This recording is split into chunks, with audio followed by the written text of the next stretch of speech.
Chapter 206. Shi Qingxian said, "What happens after we fall into the trap?" Xiao Yan and Hua Cheng were already standing in the center of the formation. "Leave it to us. We will slowly get rid of them in the formation. We won't miss a single one. All we need is time. The most important thing is not to let them spread." "And why do I say there will be danger?" "Because we don't have 500 people right now. It's hard to say if we can trap them or if the things inside will rush out." Someone swallowed his throat. "What will happen if they rush out?" Xiao Yan said, "That's bad. They will be possessed by resentful spirits and be the first to be infected with the plague. If someone lets go and runs away, what will happen?" Xiao Yan said, "The circle will be broken. Maybe they will also be possessed by resentful spirits." "Isn't that the same as being possessed by resentful spirits?" Those who were smarter understood what he was saying.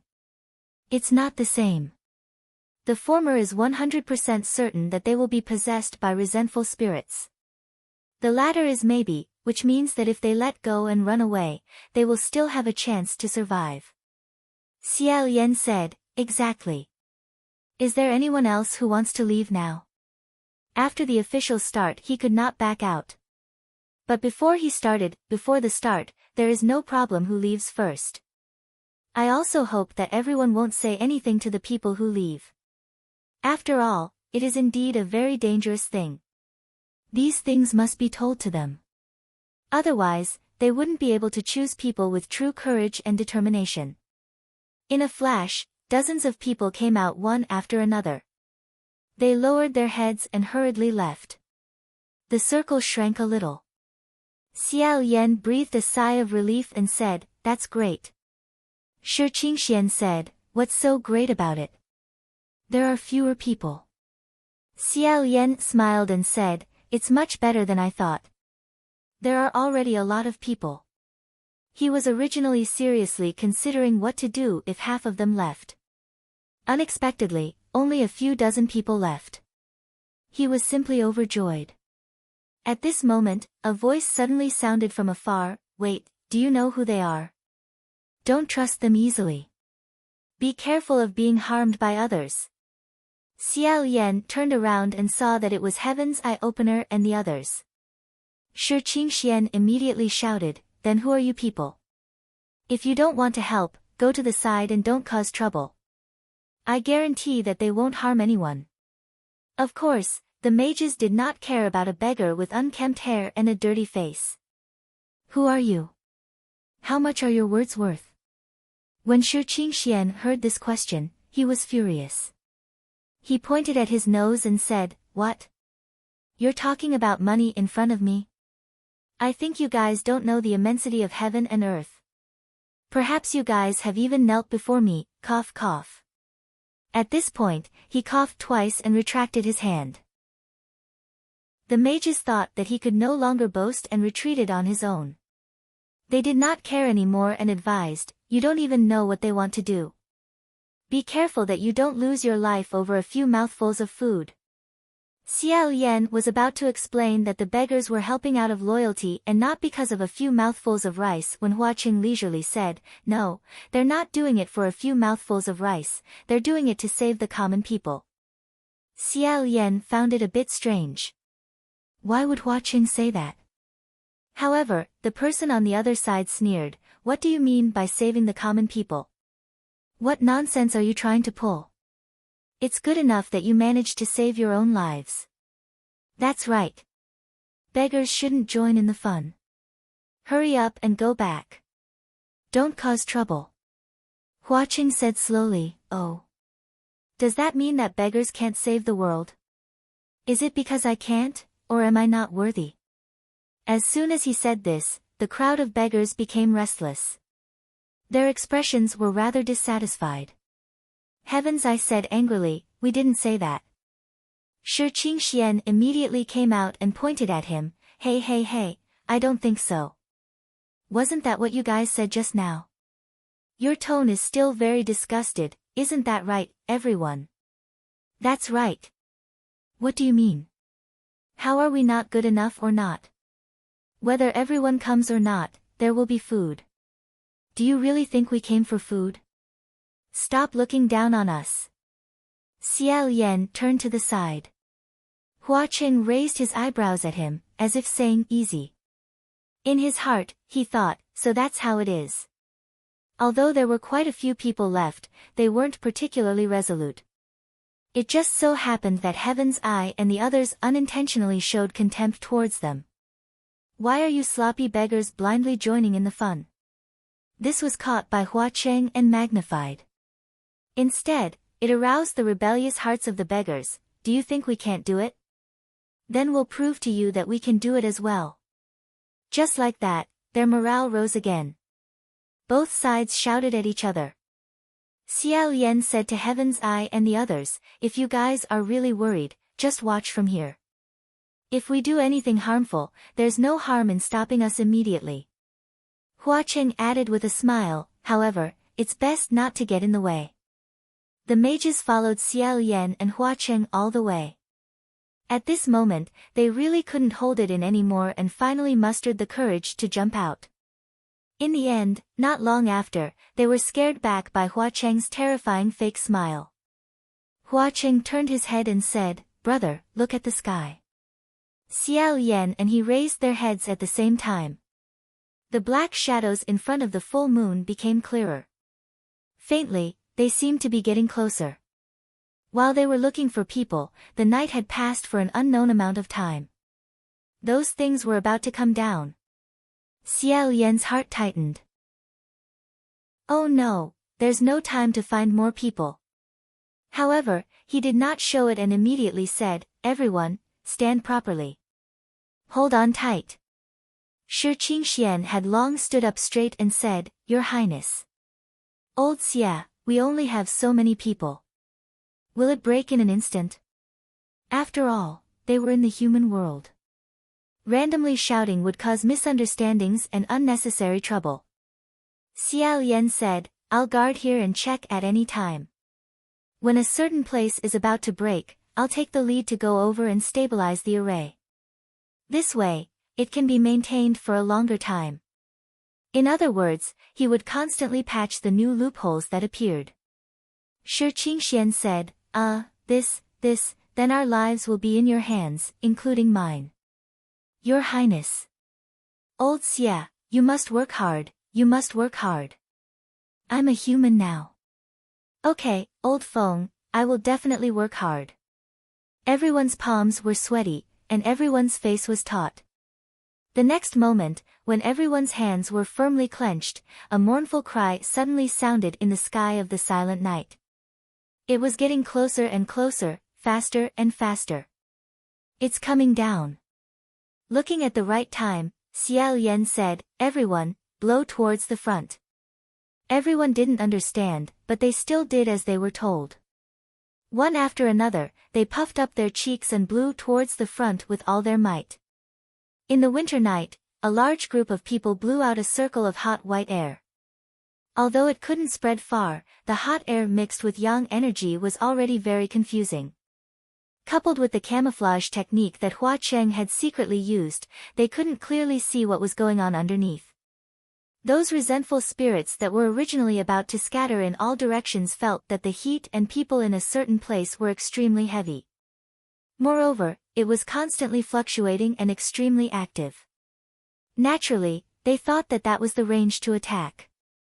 They excitedly rushed over, converging into a black pillar that soared into the sky.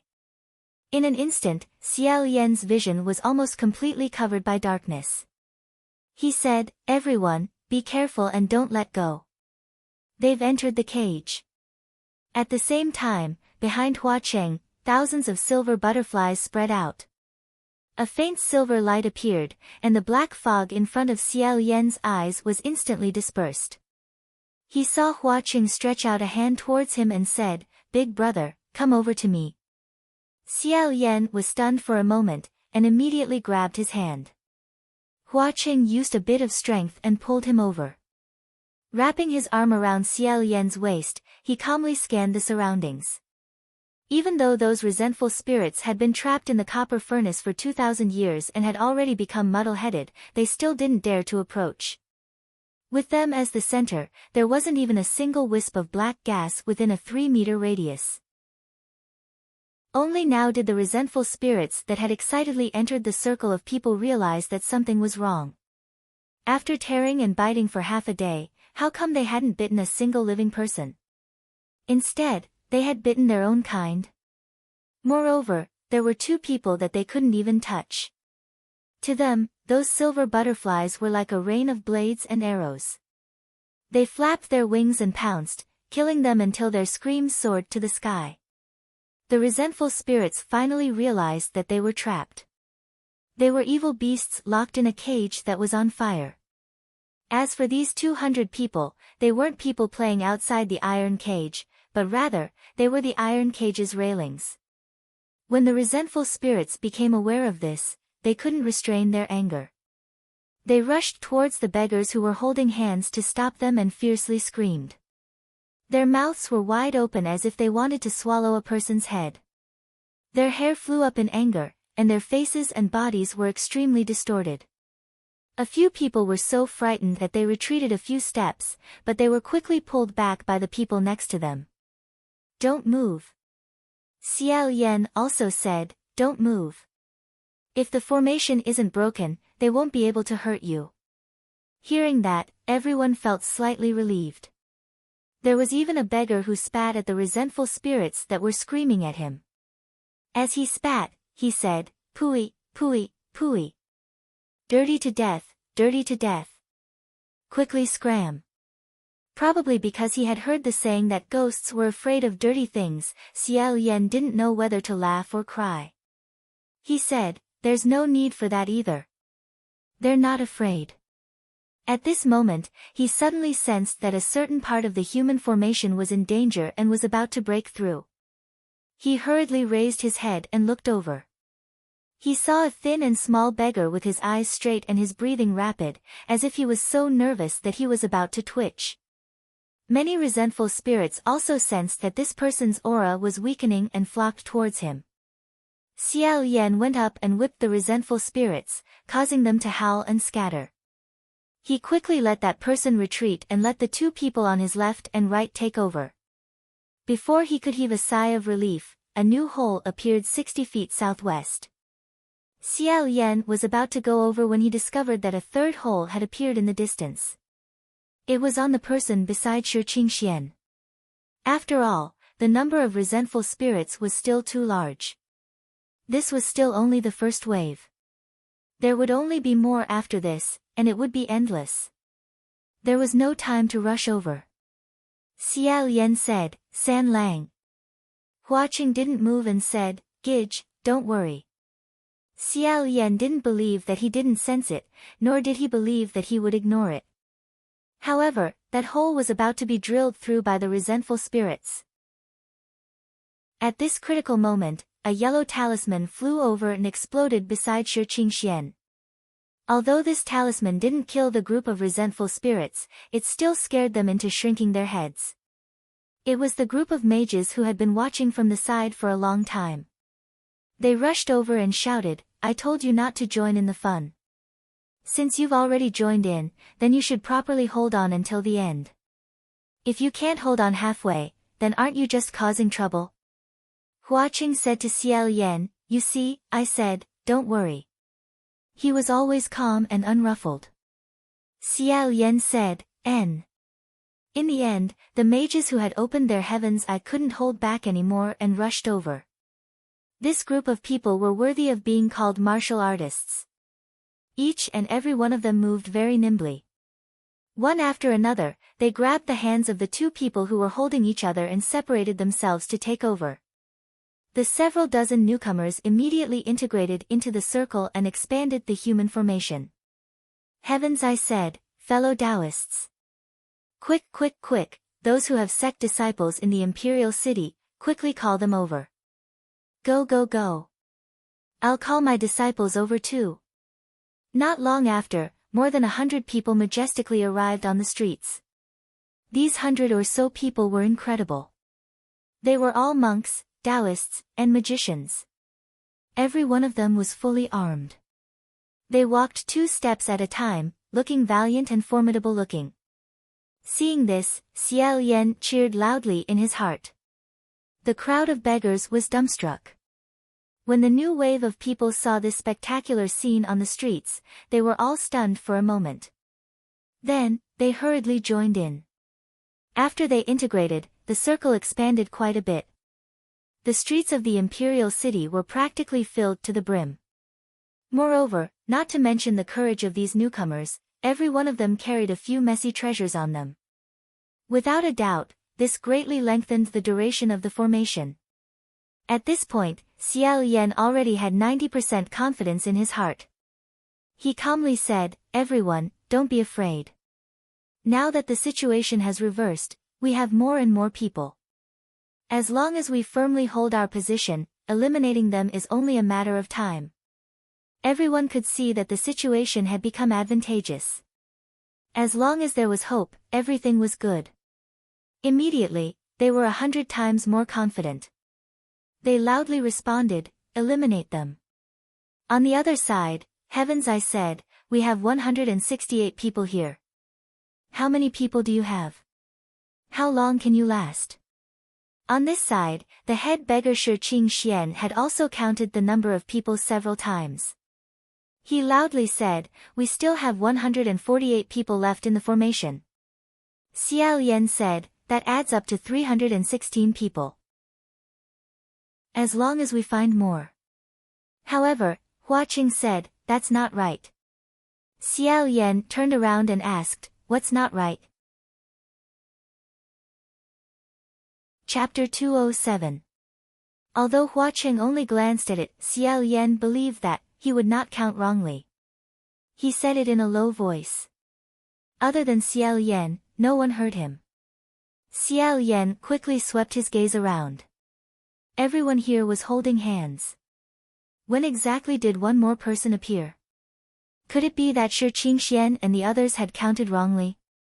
Xiao Yan said, "Are you sure there are so many people? Did you not count wrongly?"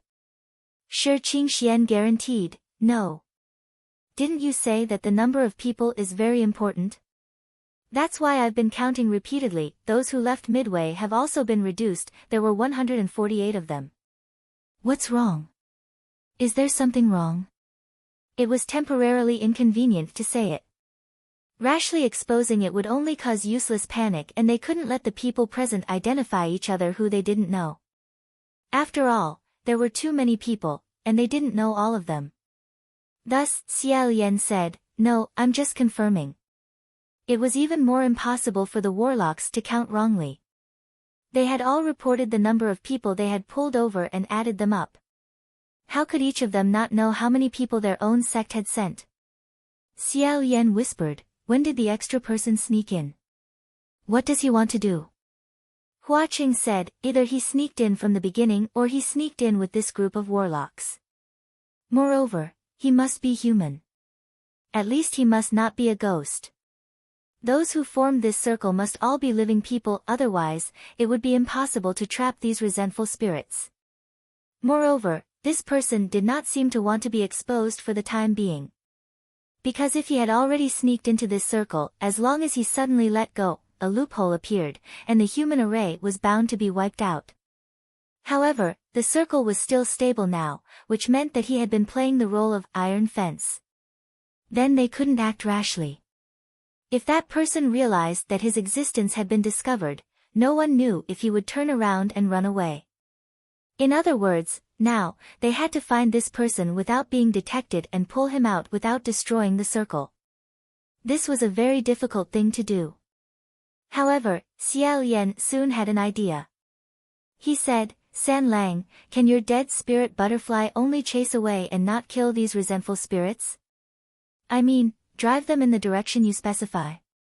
Huaqing immediately understood what he wanted to do and said, "Sure." Since this person had taken the initiative to join them, he was definitely not a simple person. He was not afraid of these vengeful spirits at all. Then, on the other hand, if Flower City controlled the dead spirit butterflies to force the wraiths out of the circle, they would definitely be chased around and try to find a way to escape. Almost every mortal could become a loophole, except for one person. He was the one who took the initiative to join them. Xiao Yan said, however, this method is very dangerous. Perhaps if we're not careful, we'll scare the others into letting go. That would be like lifting a rock to smash our own feet. Hua Qing said, don't worry. Before that, I will kill the vengeful spirit first. After the two of them discussed, Xiao Yan suddenly raised his voice, everyone, be careful. The wraith had suddenly become stronger. Hold on tight, don't be afraid. Heaven's Eye opened and said, what? How did he suddenly become so strong? Flower City remained motionless, while the dead spirit butterflies chased after the vengeful spirits within the circle. Others couldn't see clearly, but the sorcerers and sorcerers could see some clues. Heaven's Eye said angrily, City of Flowers. Master! What are you trying to do? However, the two people in the circle didn't have time to pay attention to them. They only focused on observing. Sure enough, there was one person in the midst of the chaotic black airflow. The group of wraiths didn't approach him at all, so there was an empty space in front of him. It was him. Xiao Yan stepped forward and grabbed both of that person's hands. At the same time, he connected the two people's hands together, pulling that person out of the circle. Heaven's Eye and the others were restless. What's going on? Flower City bluntly said, it's none of your business. Before he finished speaking, he had already flashed to Xiao Yan's side, guarding against that person's sudden attack. Xiao Yan firmly restrained that person and turned him around. The moment the two faces met, Xiao Yan swallowed the word, who, that had originally rolled to the tip of his tongue and widened his eyes. Looking at that face, he muttered, State Preceptor, it's really you. That person was also stunned. After a while, he muttered, Your Highness the Crown Prince, this face should be very familiar, but it was also very unfamiliar. In his impression, the State Preceptor should be in his early 30s. He could still be considered calm, with a robe draped over his shoulders and tied up. He could be quite intimidating. However, the person in front of him now looked to be only 25 or 26 years old, not much older than him. Even when he heard this voice in the body of the mountain monster in Bronze Furnace Mountain, Xiao Yan still constantly wondered if he had misheard. Even when Jun Wu told him that his master wasn't simple and that he should be careful, he also wondered if Di Jun had made a mistake. However, the person in front of him was definitely not wrong. It was his master, the last generation state preceptor of Xianlu country, Mei Nianqing. The three people confronted each other in the circle of more than 300 people. The air seemed to have stagnated. As soon as Mei Nianqing reacted, he did something unexpected in the next moment. Taking advantage of Xiao Yan's stunned state, he suddenly counterattacked. He pounced forward and grabbed his throat with both hands. However, Flower City was standing at the side. How could he let him succeed? He didn't even need to make a move. Mei Nianqing's body flew backwards and fell several zhang away. The sudden change shocked the people who were holding hands in the circle. How did they start fighting? What are you doing? Who are you fighting? Flower City said, Brother. Are you okay? Xiao Yan said, I'm fine. In fact, it seemed that the state preceptor was more worried. Mei Nianqing spat out a mouthful of blood from the fall. He got up and staggered out of the crowd. Shi Qingxian saw him rushing over and anxiously said, What are you doing? Hey, I warned you not to come over. Your Highness the Crown Prince wants to break through this circle. Xiao Yan shouted, Come back. Ruoxi responded and flew out. However, before it could wrap around Mei Nianqing, a sword fell from the sky and stabbed in front of the state preceptor, blocking his path. Then, a white light appeared in the sky and several light screens poured down. Following the light screens, a martial artist in white armor descended from the sky and blocked his path of retreat. Being blocked in front and behind, Mei Nianqing had nowhere to run. He turned around and just happened to meet the ecstatic Roxy. With a few swishes, he was tied up and tied to the ground. Xiao Yan stepped forward and said, "Di Jun, why did you come personally?" Jun Wu stood up and said with a solemn expression, "Bronze Furnace Mountain has been stabilized for the time being. I came here to take a look at the situation." Xiao Yan said, "How did you stabilize it?" Jun Wu said, "I set up a new boundary and temporarily trapped the 3 mountain monsters and other non-human things."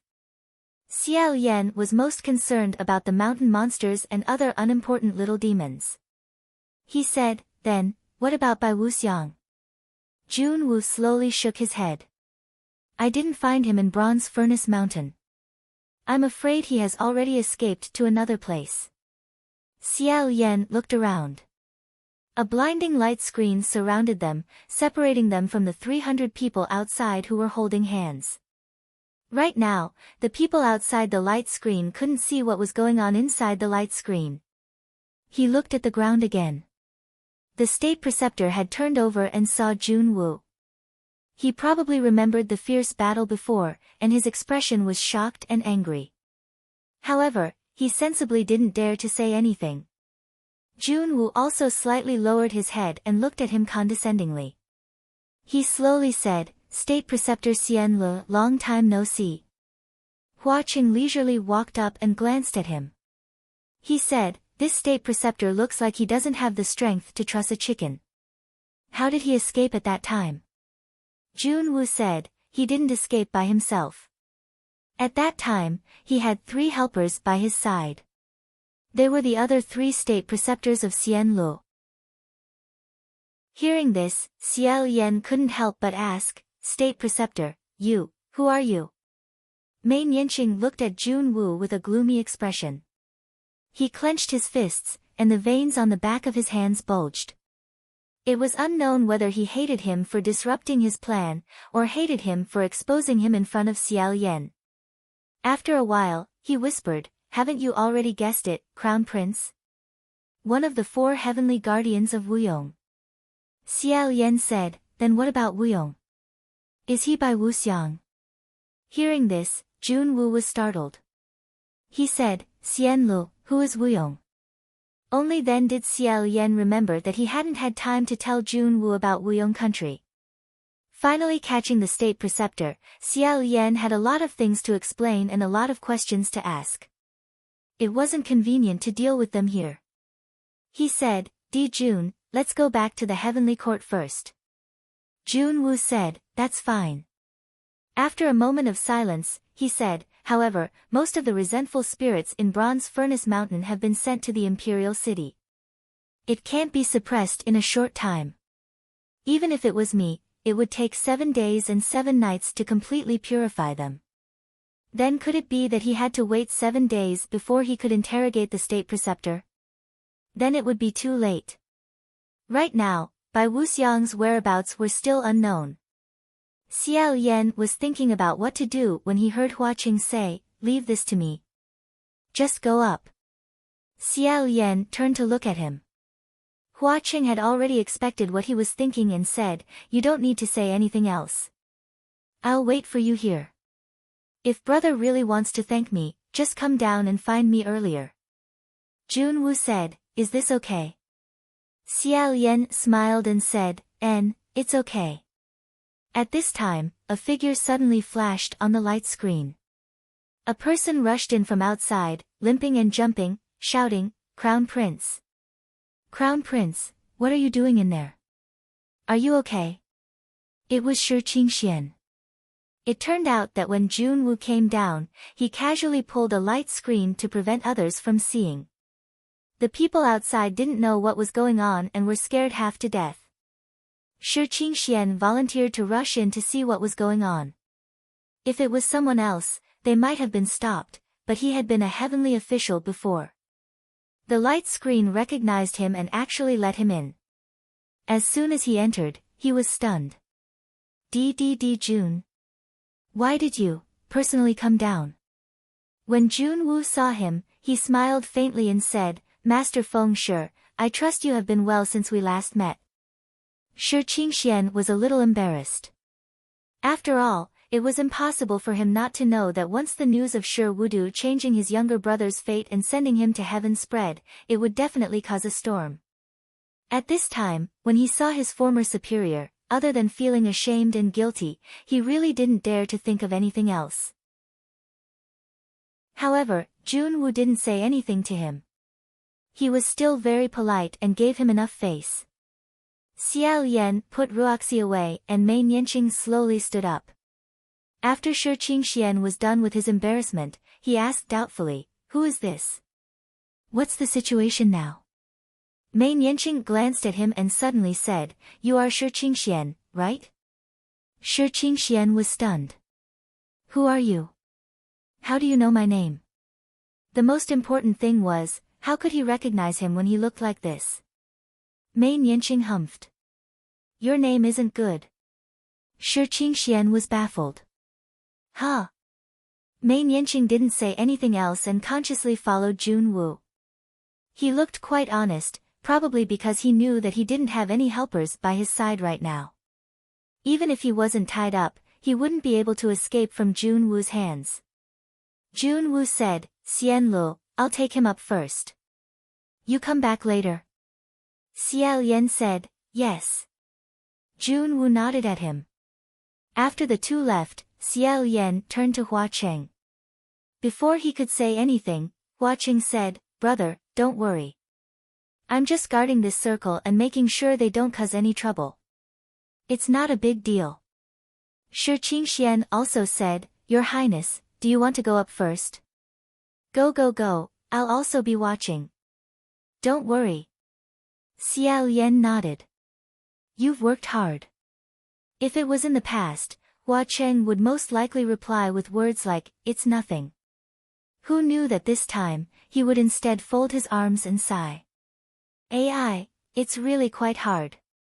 Xiao Yan felt like he was hinting at something. However, Shi Qingxian was completely unaware and cheerfully said, "That's right. When we return, just remember to reward us. I suggest that we hold the banquet in the best restaurant in the Imperial City." Ha ha ha. He still couldn't forget to hold the banquet in the best restaurant in the Imperial City. Xiao Yan thought to himself. "Feng Shi Darren, don't say any more."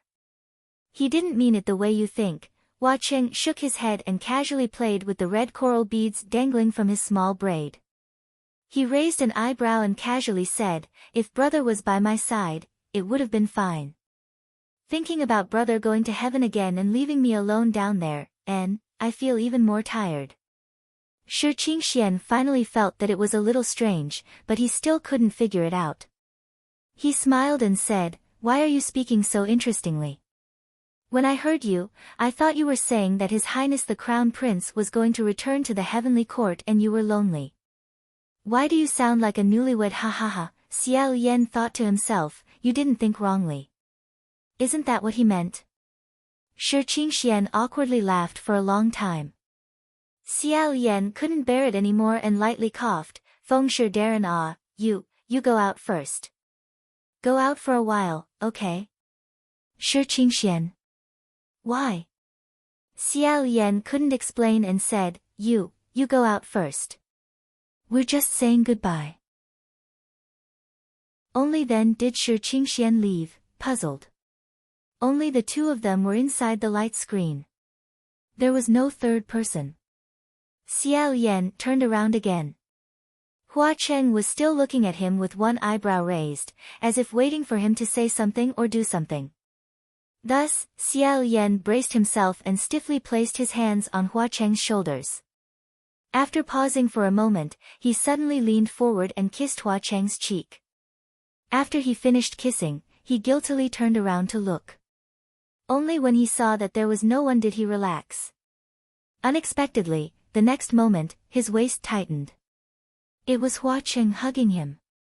He narrowed his eyes and said, "Brother, aren't you being too perfunctory with me?" Hua Cheng's tone was filled with half-true and half-false dissatisfaction, which made people feel a sense of danger. Xiao Yan was shocked and hurriedly said, "No." Hua Cheng said, is that so? You weren't like this when you asked me to lend you my spiritual power. Could it be that if I don't lend you my spiritual power, I can only get such a goodbye? Thinking about it this way, Xiao Yan felt that it was quite insincere. After a while, he quietly said, I'm sorry. I didn't mean it that way. However, after apologizing, the more he thought about it, the more he felt that it was true. Alarm bells rang in his heart, and he was afraid that Hua Cheng would really misunderstand. Without waiting for Hua Cheng to respond, he jumped up, hugged Hua Cheng's neck, and fiercely rubbed against him. This time, he had firmly kissed the part of Hua Cheng that he wanted. Unexpectedly, Shi Qingshuan's voice suddenly sounded, Your Highness, no matter how I think about it, it's strange. You don't have to let me go even if you want to say goodbye. I'm, Your Highness, leaving so soon. Chapter 208. He rolled onto the streets of Immortal Capital. Xiao Yan was still covering the lower half of his face. He staggered along the way. Although the little heavenly officials hurrying to and fro on the street didn't dare to come up and ask him, they couldn't help but look at him strangely. Xiao Yan hurriedly put down his hand, straightened his waist, and very hypocritically rubbed his mouth. Lao Ai said, My mouth hurts a little. He did not know what was going on. Hee. The young priests looked at him even more strangely. What did he do to make his mouth hurt? It was indeed a little painful. He had jumped up and bumped into Hua Cheng, kissing him too forcefully. Hua Cheng was probably knocked down as well. However, Xiao Yan could clearly feel it after sticking to it. He seemed to smile. Not daring to think too much about it, he lowered his head and continued walking forward. The other divine officials didn't waste any more time. Each hurried away. Perhaps it was because the copper cauldron had created too much of a ruckus, but the atmosphere in the entire immortal capital was solemn and uneasy. In the divine martial palace, many priests had already gathered there. Although the resentful spirits in the copper cauldron had spread to 7 or 8 places in the world, most of them had been sent to the most densely populated imperial city. Xiao Yan and Hua Cheng took on the leading role. It was because he had chosen the weakest ones that he had been tossing and turning until now. The others had only dealt with a few hundred of them. It had been settled long ago. Pei Ming, Feng Xian, and the others had already returned to the immortal capital. The moment Xiao Yan stepped into the hall, he raised his head and came face to face with someone. It was Lang Qianqiu, whom he had not seen for a long time. Lang Qianqiu's face darkened. He was startled when he saw him, and immediately turned his head away. Everyone lowered their heads and remained silent. Jun Wu was sitting on the highest seat, and when he saw Xiao Yan arrive, he stood up slightly. Just as he was about to speak, Lang Qianqiu stood up and said, Emperor, I heard you've already captured Qing Gui Qi Rong. Jun Wu looked at him and said, Correct.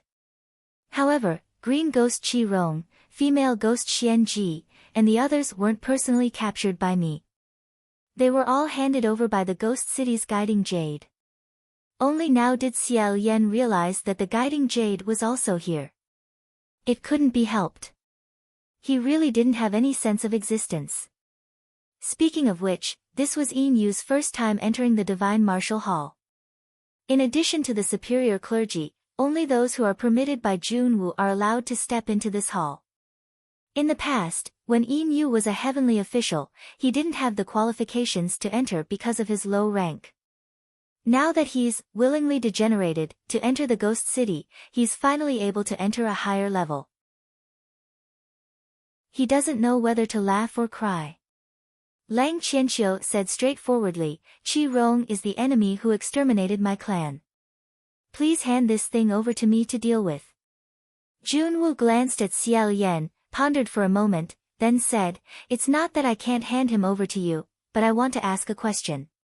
What will you do after you deal with Green Ghost Qi Rong? What are you waiting for?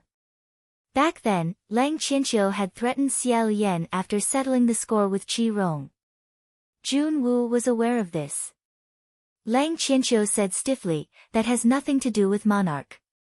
It can't be that if I don't answer this question, you're going to protect Qi Rong and prevent me from avenging my family, right? In the past, he almost never spoke in the Divine Martial Hall, and even if he did, he would do so stupidly. Now that he spoke, his expression and tone were filled with hostility. This situation isn't good. Pei Ming said, His Highness Tai Hua is a bit angry today, of course Monarch won't protect him. Just as they were trying to smooth things over, they heard a commotion outside the hall. Someone barged in and said, Monarch, I can't wait any longer. It's actually Mu Qing. He's dressed in black, and his face is dark. The martial divine officials behind him were originally holding him, but how could they hold him back? They also rushed in and said, Monarch, we were just about to send General Xianzhen. Junwoo sighed, held his forehead, and waved his hand, saying, I know, you can leave. After a moment, he raised his head and looked at Mu Qing, so? Mu Qing said resolutely, so I can't continue to endure this kind of injustice on my head. Didn't you already capture that woman in the copper furnace? I want to confront her face to face. Lang Qianqiu also said, Monarch, please hand over Qing Gue Qi Rong to me as well. The two of them spoke loudly together, and the people below became very noisy. Junwoo looked like he had a headache, saying, Silence. Can't you wait and let me deal with the copper furnace first? Mu Qing said, You need manpower to deal with the resentful spirits that leaked out from the copper furnace, so what's the point of locking me up? It's better to let me clear my name as soon as possible and serve the celestial heavens. As long as Monarch brings her here for me to confront, the truth will come to light. These words are reasonable. If I don't let him have his way, he'll probably not forgive me. Junwoo could only say, Bring the female ghost, Jian Lan. Not long after, Jian Lan was also brought up. She was carrying a bundle that looked like swaddling clothes. The bundle was emitting a dense black aura, and a deathly white thing that looked like a hand, but not like a hand, and like a bone, but not like a bone, was revealed from within. It bared its fangs and claws, and she stuffed it back into the bundle. Probably out of respect for Feng Xian, the escorting divine officials didn't grab her. Feng Xian's Adam's apple moved slightly, and their gazes met for a moment. Jian Lan was the first to move away, and Feng Xian's gaze fell on the swaddling clothes in her arms, and his expression became even more complicated. Mu Qing, on the other hand, seemed to have lost his patience. The moment he came up, he said, I don't know why your son wants to slander me, but he definitely knows that I'm not the murderer. He must have been instructed by someone. He had somewhat lost his composure like this, but Xiao Yan could understand. After all, Mu Qing was a person who cared a lot about his face. He had been stuck with a bucket of shit for so long, and it even affected his position in the heavenly court, so he was naturally very angry. Junwoo said, In your opinion, who was the one who instructed him? Mu Qing didn't say anything, but his gaze shifted to the side. Everyone could see that he was looking at Jian Lan. The veins on Feng Xian's forehead immediately popped. What do you mean? You think she deliberately let her son slander you? Mu Qing retracted his gaze and said, I didn't say that. Feng Xian said, Then why are you looking at her? It's not like she has any hatred or grievances with you, so why would she instruct her? Mu Qing stared at him and said, She has no hatred or grievances with me, but that's not necessarily the case for you. Feng Xian said, What do you mean? Speak clearly this time. Mu Qing glanced at Xiao Yan and said, You met Miss Jian Lan during the time when His Highness the Crown Prince was demoted, right? All the heavenly officials followed his lead and looked towards Xiao Yan. Xiao Yan? Why did he have to be involved again? Feng Xian also glanced at him and said angrily in a low voice, What does this have to do with that? Mu Qing simply threw caution to the wind and completely tore everything apart, saying, Of course it's related. At that time, because you were at His Highness the Crown Prince's side and were in dire straits, you hated me to the bone when I ascended the celestial heavens once again. You also love to use me as an example to dig up old debts and criticize me. Since she was the person who slept by your side, how could she not be influenced and hate me? Who knows, she might even hate His Highness the Crown Prince because in the end, you didn't take her away and chose to go back to continue being loyal and dejected. This was basically abandoning. Feng Xian couldn't bear it anymore and roared, "Stop bullshitting." He threw a punch and Mu Qing retaliated with a backhand. Jianlan stepped forward to block, but the fetus spirit cackled strangely like an old crow cawing. It was extremely terrifying. Pei Ming and Yin Yu pulled back Feng Xian and Mu Qing respectively. Quan Yizhen watched from the side as if he was considering who would win if they fought. In short, the atmosphere in the hall was foul. Xiao Yan stood quietly for a while and lowered his head. After a while, he sighed and reminded, "Monarch, the most important thing now is to find Bai Wuxiang and deal with the human face plague. The person we found just now is the most important clue."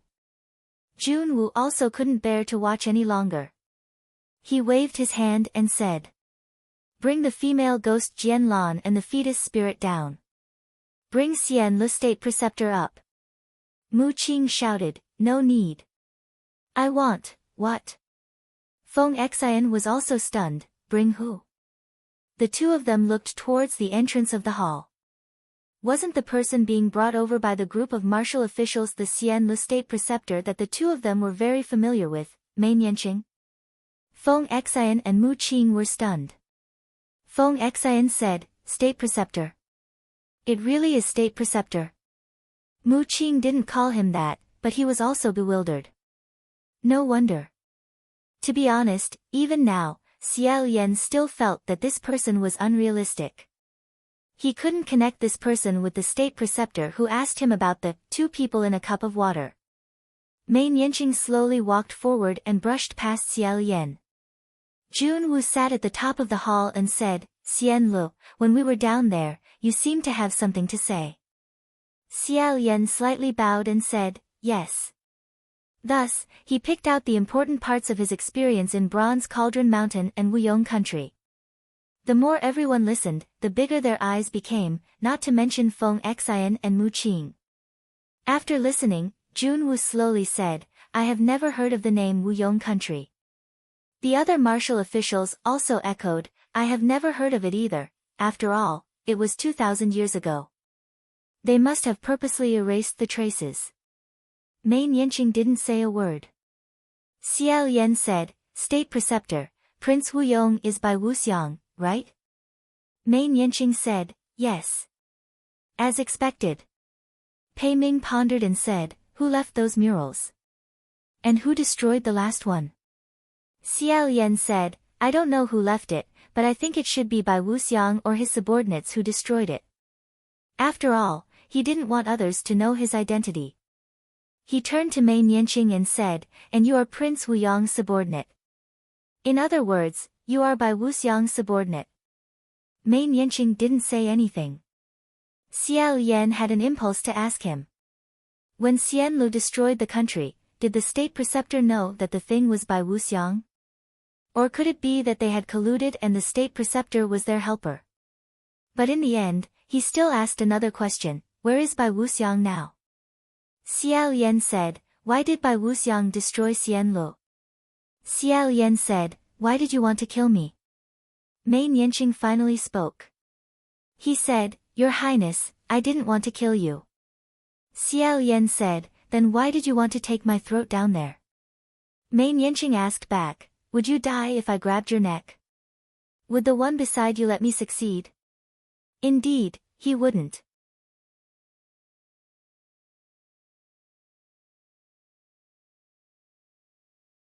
Chapter 209.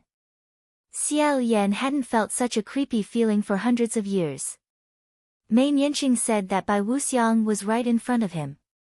His first reaction was himself.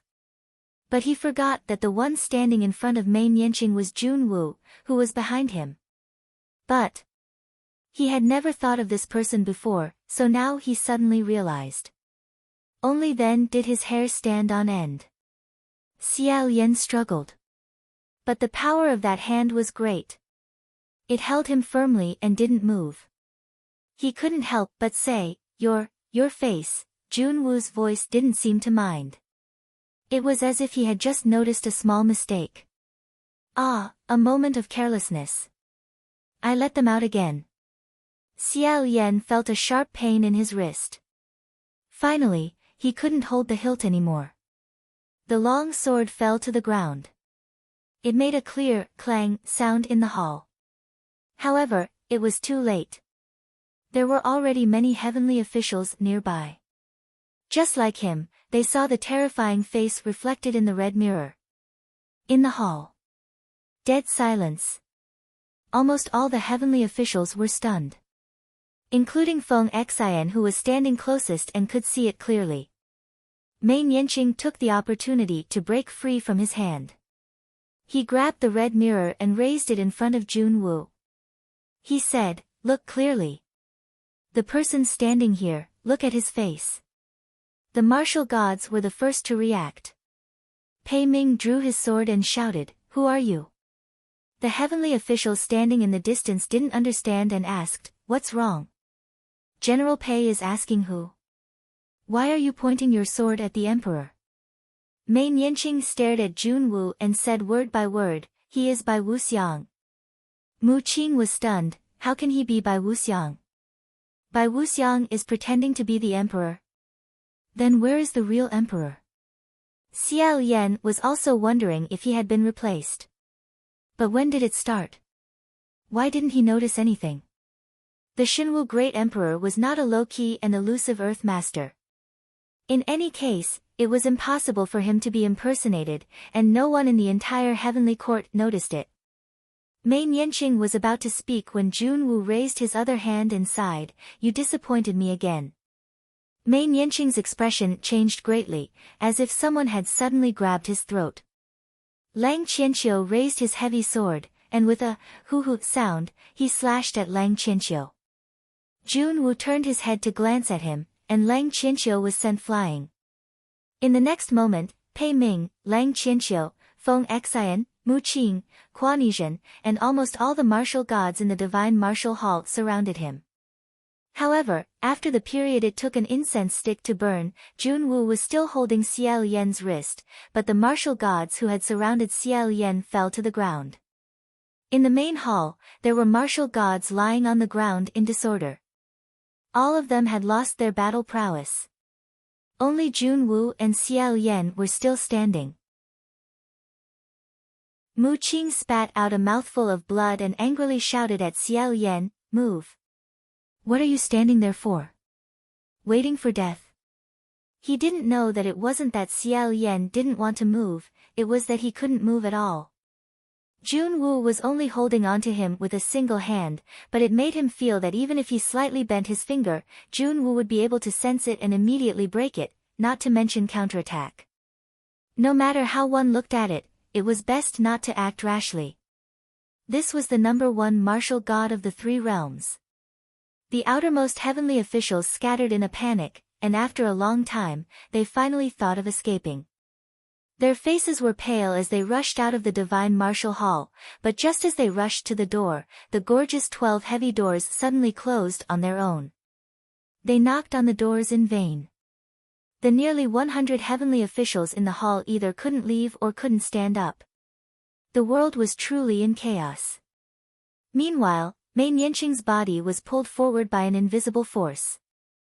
Junwoo grabbed his collar and smiled, "Did you think that just because you changed your mind at the last minute and said it in front of so many people, I wouldn't be able to do anything? Did you think that just because they found out and joined forces, they would be able to threaten me?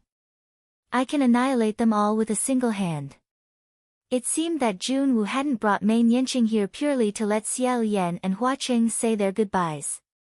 Halfway through, he had told or threatened Mei Nianqing a few things.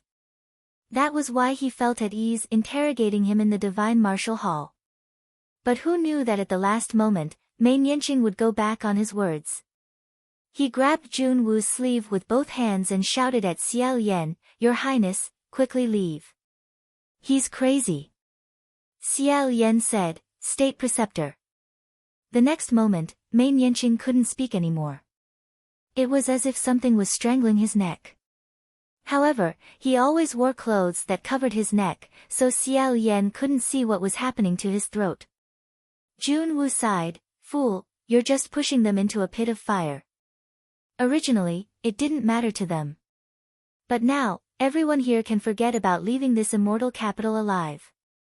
Desperate, Xiao Yan immediately communicated with his spirit, San Lang. He had never taken the initiative to call out Hua Cheng's spirit communication password. However, at this extremely critical moment, he couldn't care less about his embarrassment. He silently chanted several times in his heart. However, there was only dead silence on the other side. There was no response. This feeling of being completely cut off was exactly the same as when he was at Mount Bronze Cauldron. Jun Wu saw through his thoughts with a glance and said, "There's no need to try anymore. If I don't allow it, you won't be able to pass." The immortal capital was originally based on Jun Wu's magic power.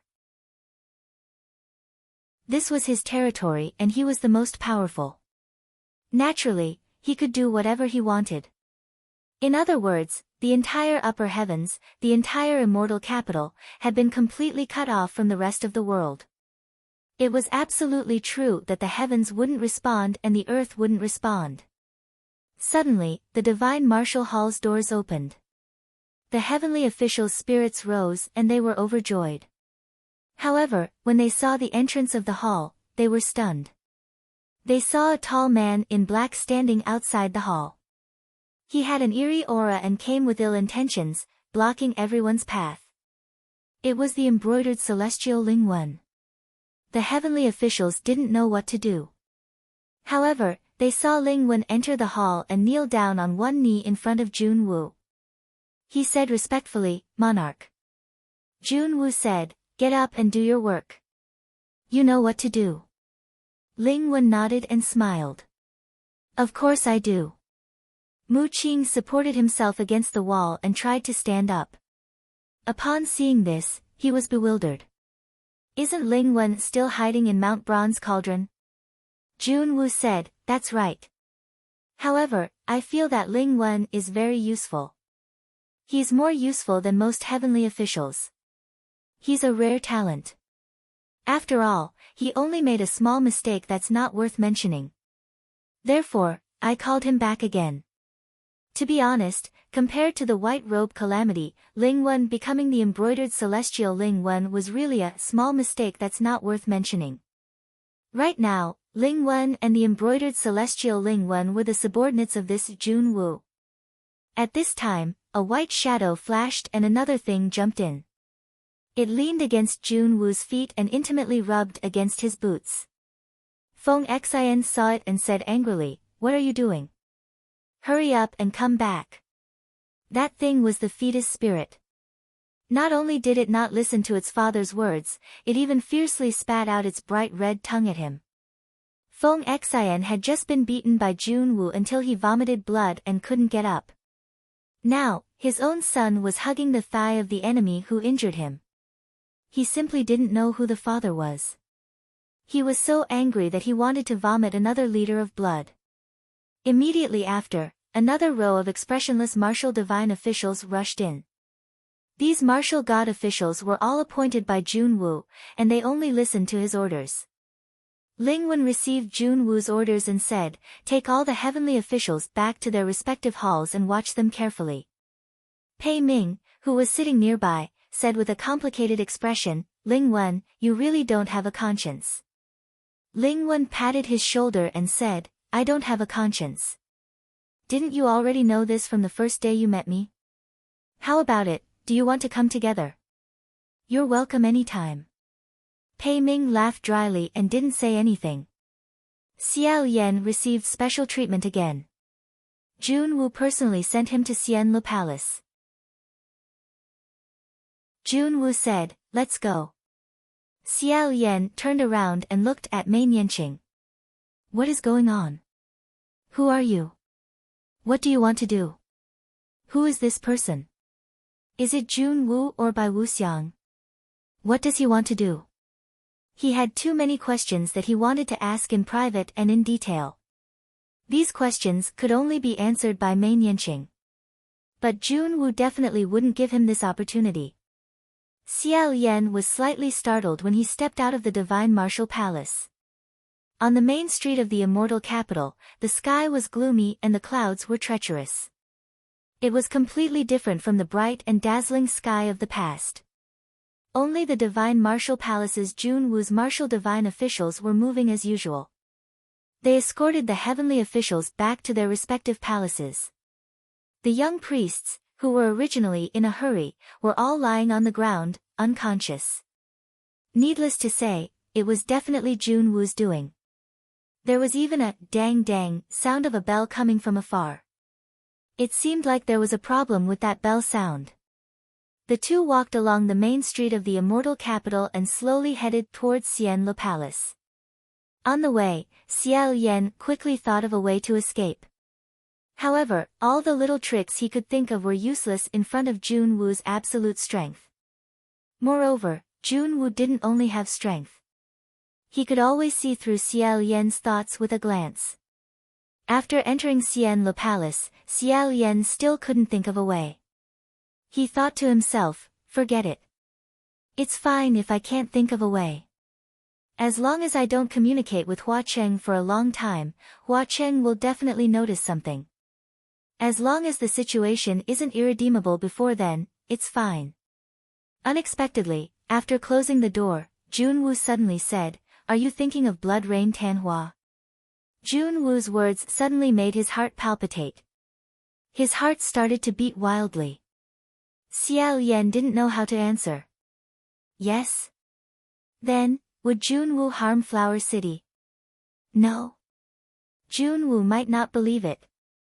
Seeing that he didn't answer, Junwoo smiled and said, "Don't worry. I know that you must be thinking of him. You really want to communicate with him, right?" The tone he used when talking to Xiao Yan was still the same as before. Gentle, tolerant, steady, reliable. There was no change. But the more it was like this, the more confused and frightened Xiao Yan became. Then he heard Junwoo say, "If you really want to, then you can communicate with him and talk to him." He had guessed what Xiao Yan was thinking when he entered the door. He knew it like the back of his hand. Junwoo's smile didn't change. He said, "Xianlu, you know what to say. Just tell him not to worry too much. Your Blood Rain Tanhua will definitely be very happy that you went to communicate with him." After saying that, he placed his hand on Xiao Yan's shoulder. Xiao Yan felt a subtle fluctuation. He knew that Junwoo had used some kind of spell to probe the content of his communication. Even if he didn't say it, he could still hear it. And Xiao Yan naturally understood what Junwoo wanted to hear him say. After a pause, he braced himself and recited Hua Cheng's spiritual communication password. Hearing that password, Junwoo seemed to find it very interesting and even smiled. But Xiao Yan wasn't in the mood to be embarrassed.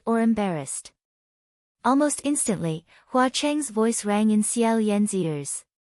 He sighed and said, brother, after so long, you finally remembered me." Xiao Yan and Junwoo's eyes met.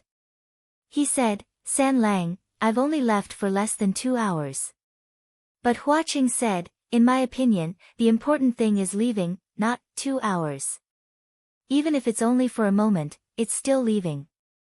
Junwoo was right next to him, listening to him. The situation was clearly very dangerous, but Xiao Yan still felt a bit embarrassed. Junwoo said, "Unfortunately, he has to wait more than 2 hours. Continue. Tell him that before the vengeful spirits are dealt with, he won't be able to see you. Don't try to hint to him in a roundabout way, I can hear everything. Once the vengeful spirits were dealt with, it would take 7 days and 7 nights." After a pause, Xiao Yan said, "You can't even wait for 2 hours. What if I have to spend a lot of time this time? What should I do then?" Hua Cheng said, "Did Junwoo give you a bunch of tasks?" Xiao Yan said, "Yes." Hua Cheng said, "Let me help you." Junwoo said, tell him that after you finish this task, I'll give you 3 years of leisure. Xiao Yan said, no need. San Lang, you've already helped me a lot by helping me guard that array. Let me do the rest. Dijun already said that after I finish this pile of tasks, I can have 3 years of leisure. I don't need to do anything else. Hua Qing said, only 3 years. Xiao Yan said, is 3 years not long? It's already a small sweetener. Alright. However.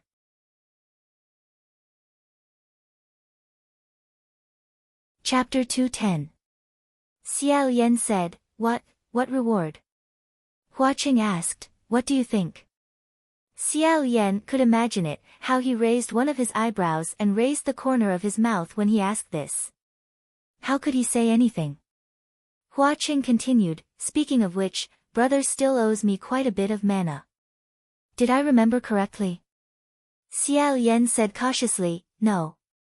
Hua Qing said, then has brother thought of how to return it? Xiao Yan said, also no. Hua Qing seemed to smile and said, since you didn't think of it, why don't I decide? After this matter is settled, if you get a fake one, brother can slowly return it to me, how about that? Xiao Yan received his attack while looking at Junwoo with a guilty conscience, randomly saying, yes, yes, yes, step by step. He led him to this point and got the answer he wanted. Hua Qing was finally satisfied and let him go for now, so? It's rare for brother to find me to communicate with you. What is it for? Junwoo stared at Xiao Yan. He let Xiao Yan communicate with Hua Qing to stabilize Hua Qing so that he wouldn't notice the abnormality so quickly, to obediently stay in the lower realm. Xiao Yan naturally knew what answer he wanted to hear and slowly said, actually, it's nothing. I'm just afraid that you'll be worried if I stay here for too long. Hua Qing said, didn't brother say it yourself just now? You only left for less than 2 hours, why would you be afraid that I'll be worried? Xiao Yan was confused. He felt nervous and a little funny. Suddenly, Hua Qing said, I understand.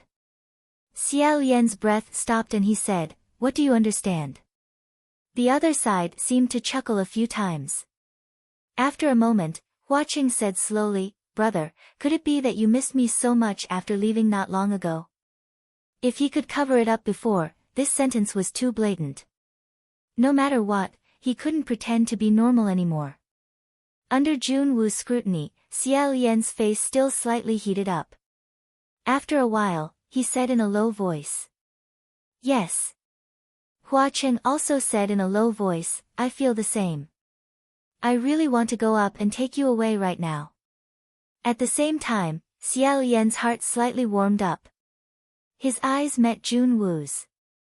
If Hua Qing really wanted to come to the immortal capital, how would things end? How would Junwoo deal with him? Xiao Yan suppressed his emotions and said as naturally as possible, that won't be necessary. The upper heavenly court is in a mess now, if you come, they will probably be shocked. Let's wait a little longer. Hua Qing said lazily, got it, big brother. I won't go up and scare them. I hate the blinding light in your immortal capital. Also, I have to take care of this group of people. I'll just obediently wait here for big brother to come back. Xiao Yan didn't know whether to sigh in relief or break out in a cold sweat. Be good. Hua Qing said, however, if I'm obedient, big brother can't come back empty-handed. I want to reward you. Xiao Yan replied, definitely. Definitely. The two of them casually exchanged a few more ambiguous words, saying their goodbyes over and over again. Only then did the channeling end. Xiao Yan lightly exhaled. Junwoo said, it seems that Xian Lu is having a wonderful time down there. Xiao Yan didn't know what to say. He patted Xiao Yan's shoulder, turned around, and was about to walk out of Xian Lu Palace when Xiao Yan called out from behind him, Dijun. Junwoo's figure stopped. Xiao Yan said, who are you? Are you Dijun? Or something else? Previously, he suspected that the state preceptor might be related to Bai Wuxiang. But if Junwoo was related to Bai Wuxiang, he felt like his entire person was about to be turned upside down. Junwoo was the #1 martial god of the 3 realms that he admired and yearned for the most. Junwoo didn't answer him and walked out on his own. Xiao Yan was left alone. While pondering how to deal with the situation, he dragged his exhausted body to the rear hall of Xian Le Palace. Although Xian Le Palace had become a cage, it was still a gorgeous cage. There was even a white jade bath at the back of the hall. For so many days, Xiao Yan had fought white ghosts, entered the copper furnace, and crawled all over the place. At this point, he was already physically and mentally exhausted. In any case, he wouldn't be able to take the next step for a while, so he might as well take a bath to wake himself up. After taking off his clothes, he soaked himself in the warm water. Xiao Yan laid down on the edge of the white jade bath and absent-mindedly folded his clothes. Suddenly, 2 small things rolled out of his clothes and made a crisp sound. Xiao Yan stared at them and saw that they were 2 exquisite and cute dice. He picked up the 2 dice and held them in his palm. He recalled what Hua Cheng had said to him. If you want to see me, no matter how many points you throw, you will be able to see me. In fact, when he tried to communicate with Hua Cheng, there was already something very unnatural about it.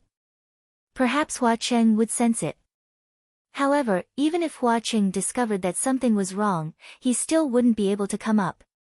That was because immortal capital was already cut off from the rest of the world. Everything was under Junwoo's control. Although he knew that in this situation, even if he threw 2 6 points, he probably wouldn't be able to see Hua Cheng, Xiao Yan still gave it a try. Roll, roll. The dice rolled on the jade stone at the side of the bath. His luck was still terrible. Sure enough, there wasn't any movement after throwing 2 6 points. Xiao Yan sighed and turned around. Just as he was about to bury his face and body in the water, he suddenly heard a voice. Gidge. He abruptly stood up, splashing water everywhere. San Lang. Could it be that he had really summoned Hua Cheng over? However, when he looked around, he didn't see a single person. However, that voice just now definitely wasn't a hallucination born from his excessive anticipation. Xiao Yan's heart was madly thumping when he heard another voice. Your Highness the Crown Prince. Only then did Xiao Yan discover that that voice had actually come from his mouth. That was his own voice.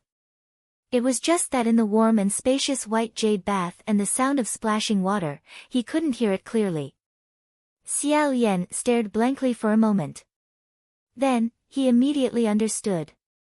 The Great Soul Shifting Technique. Xiao Yan was both surprised and happy. Great Wind Master. From his mouth came another extremely excited voice. That's right, it's me. Ha ha ha ha, you didn't expect it, right? This Wind Master, no, I have mana again. As mentioned before, the Great Soul Shifting Technique wasn't commonly used. Furthermore, it burned up a lot of mana. It was stronger, more evil, and rarer than the art of psychic communication. Therefore, conventional shielding fields wouldn't think of blocking this kind of technique. When dealing with the true immortal, Shi Qingxian and Xiao Yan had used the Great Soul Shifting Technique on each other. Later on, Shi Qingxuan's mana was completely lost. His method of using the technique on Xiao Yan was unilaterally blocked. He didn't expect it to come in handy here again. Xiao Yan said, Qingxian, the Great Soul Shifting Technique burns up a lot of mana. Where did you get it? As soon as his voice fell, he reacted. Where else could he get his mana? Sure enough, Shi Qingxian said, it's a long story. It's not long either. Your Blood Rain Tanhua gave me a few black candy balls to eat. They were extremely magical. After I ate them, my magical powers suddenly increased. Although it was only temporary, it could still last for a period of time. Passing a message wasn't a problem. It's just that the taste was really strange. Ba ba ba. Xiao Yan couldn't help but think of the ghost-flavored candy balls that Pei Ming had eaten before. Thinking about it, the candy balls in Hua Chang's hands should be high-end magic power candy balls. He said, "Who was the one who called me brother just now?" Shi Qingxian said, "It was me." Xiao Yan didn't know whether to laugh or cry. He said, "Why did you call me that?" "I thought." Shi Qingxian said, "I know. You thought it was Blood Rain Tanhua who came to find you, right?" Xiao Yan coughed lightly. Shi Qingxian said, "He was the one who told me to call you that. He said that if you call me that, you will know it's him. He told you to feel at ease." That was true. Just now, when he heard that brother, although he was shocked, he felt more at ease. Xiao Yan said, "Is he right next to you? Are you guys doing well in the Imperial City? Did anything happen to those resentful spirits?" Shi Qingxian said, "The Imperial City is fine. The resentful spirits are still being eliminated." Just now, when you and Blood Rain Tanhua finished communicating, he was still smiling as if I didn't know what he was talking to you about. The moment he put down his hand and the message was cut off, his face suddenly sank so much that it scared people to death. Then, he asked me to see if I could move to your side. "Oh, that's right, Your Highness the Crown Prince," he asked me to pass on a message, "Your Highness, put on your clothes first." He urged me several times. "Why are you so particular? It's not like you will catch a cold in the heavenly court." Xiao Yan almost fainted. With lightning speed, he grabbed his clothes and put them on. He said, he, San Lang, he can see." Shi Qingxian said, "That's right. It's also very troublesome for me to always relay it, so I directly transmitted everything I saw and heard to him. He knows everything you do and say. It's just that he can't directly tell you or control your body. Wind Master, you are too straightforward. If he had known earlier, he wouldn't have taken a bath. He thought that he would have to think about it again before there would be a turnaround." Shi Qingxian said, "It's okay, Your Highness the Crown Prince. I didn't expect you to care so much about this kind of problem. Anyway, we are all men. Didn't you see City Lord Hua before? And I didn't see much. He was really too straightforward." Xiao Yan slapped his forehead and quickly put on his clothes. He grabbed the dice and walked out of the rear hall. He quickly changed the topic, "San Lang, how did you find out that something was wrong?" After a pause, Shi Qingxian said, "Blood Rain Tanhua said that he found out the moment you looked for him." "Well, this is what City Lord Hua told you, brother is so shy. If something big didn't happen, why would he take the initiative to call my password?" As expected, that was the reason. Shi Qingxian seemed to be talking to Hua Cheng, all right.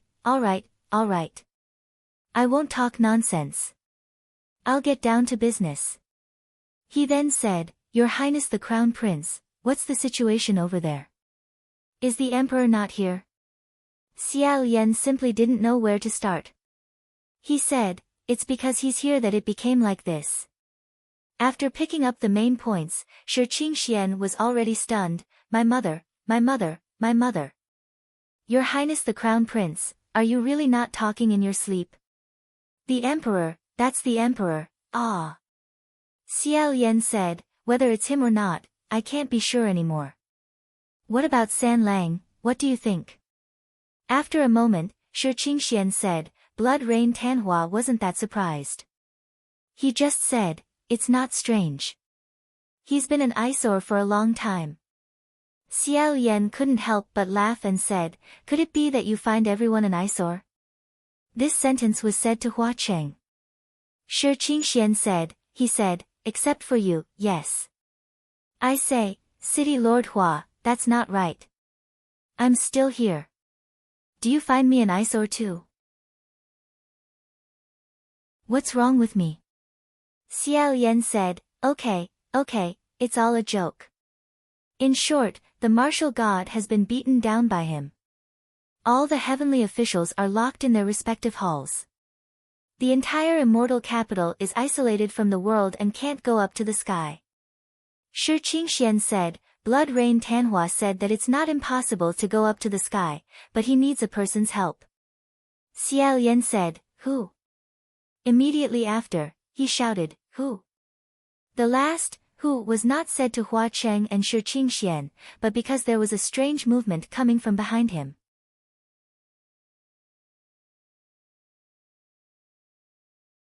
Chapter 211. Ruoxia had already taken it off his wrist, it was ready to go, however, when Xiao Yan saw the other party clearly, he stopped. Xiao Yan said, You. Inu. At some point in time, a large pit that could fit 2 people had appeared on the ground. Inu poked half of his body out of the pit, holding a sharp shovel with both hands. He heaved a sigh of relief and wiped his sweat. Your Highness the Crown Prince, it's me. Fortunately, I didn't dig in the wrong place, let's go. He actually forgot that Inu still had a divine weapon in his hands, the Earth Master's treasure shovel. This thing was actually not searched, the heavens were really helping him. It seemed that sometimes it was also a good thing to have no sense of existence. For example, in a chaotic battle, the enemy would definitely not specially attack this person, but on the other hand, our people might accidentally injure this person. Xiao Yan was about to go up and pull him out, his body involuntarily took a step back. Inu asked curiously, Your Highness the Crown Prince? What's wrong? Xiao Yan was also curious. Why did he take a step back? Then, he remembered that the one who took a step back was not him, it was Shi Qingxian who had moved into his body. That Earth Master's shovel could be said to be very familiar, it was hard not to think of the people who had used it in the past. Xiao Yan's heart palpitated for no reason. It was probably Shi Qingshuan's subconscious reaction. Fortunately, Shi Qingshuan's reaction was not too extreme, he quickly returned the initiative of his body to Xiao Yan. Xiao Yan also forgot to ask who the person in Hua City who could help him to the heavens was. He quickly jumped into the pit and fell into the ground of the immortal capital with Inu. The pit above closed in a short while. After crawling in the dark tunnel for a short distance, Xiao Yan suddenly thought of something and said, Inu, can this Earth Master's treasure shovel dig through the realm that locks the immortal capital? Inu said, It can't dig through, right? Ah. Shi Qingxian said, That means that although this treasure shovel is a divine weapon, it will still be in the immortal capital. Isn't that useless? Inu scratched his head and said, It's not useless. Right now, there is an array outside the martial god officials' hall. That array will weaken their magic power and slow down the recovery speed of their injuries. I thought that if I continued to stay in their hall, I wouldn't be able to recover my strength even after a few years. Why don't we use the earthly master shovel to dig out a secret room and send all the martial gods there? When they have recovered, we can try to break out. Shi Qingxian said, Wait. City Lord Hua said that you should ask that bunch of trash, that bunch of martial gods to just hide and recuperate. Don't even think of trying to break out from under Junhua's hands. They're just courting death. Inu said in surprise, Your Highness, you can communicate with the city lord? I thought you couldn't. Xiao Yan said, No, the one talking to you just now wasn't me. Shi Qingxian said, It's me, Your Highness Inu. But speaking of which, he was also a talker, causing Inu to be confused. It's you, it's still you. Isn't it you, Your Highness? Shi Qingxian said, Hey, it's me, I'm Master Feng. No, now I should be called the former Wind Master. I used the soul transfer technique. Sigh, passing on messages is really tiring. He entered this side and listened, then returned to his own body to pass on what he heard and saw to Hua City. Going in and out repeatedly, just thinking about it made him tired to death. Inu hurriedly said, Oh, it's been hard on you, it's been hard on you. So that's how it is. He dug even harder. After the two of them crawled forward for a while, Inu said, This place should be more or less done. Your Highness, you guys hide here first. I'll go pick up the next heavenly official. The hole they came from gradually closed. Xiao Yan said, Ah. You're going alone. I'll go with you. Yin Yu said, Forget it. To tell the truth, Your Highness, the bigger the hole the earthly master shovels open, the more power it consumes. If I go alone, it might be faster. The nearest martial god palace is. He seemed to think for a while before saying, In short, I'll be back soon. Shi Qingxian repeatedly used the soul transfer technique and frequently consumed a large amount of spiritual energy. This also infected Xiao Yan. He sat on the ground and reluctantly nodded. He felt that his head and body were a little heavy. Using his hand to support his forehead, he said, Okay. Thus, Yin Yu opened a new hole and continued to dig forward. Xiao Yan lay on the ground and closed his eyes. After an unknown amount of time, he suddenly woke up and said, Yin Yu? The surroundings were dark and dead silent. It was obvious that Yin Yu had not returned yet. Shi Qingxian opened his mouth and confirmed this point, Your Highness, you're awake. You must be very tired, right? Yin Yu hasn't returned yet. After resting for a while, Xiao Yan regained his spirit and said, How long has he been gone? Why hasn't he returned yet? Shi Qingxian said, It's almost the time it takes for 2 incense sticks to burn. He couldn't have gotten lost, right? Xiao Yan felt that something was wrong and said, I'll go find him. As he said this, he turned around and crawled toward the tunnel that Yin Yu left from.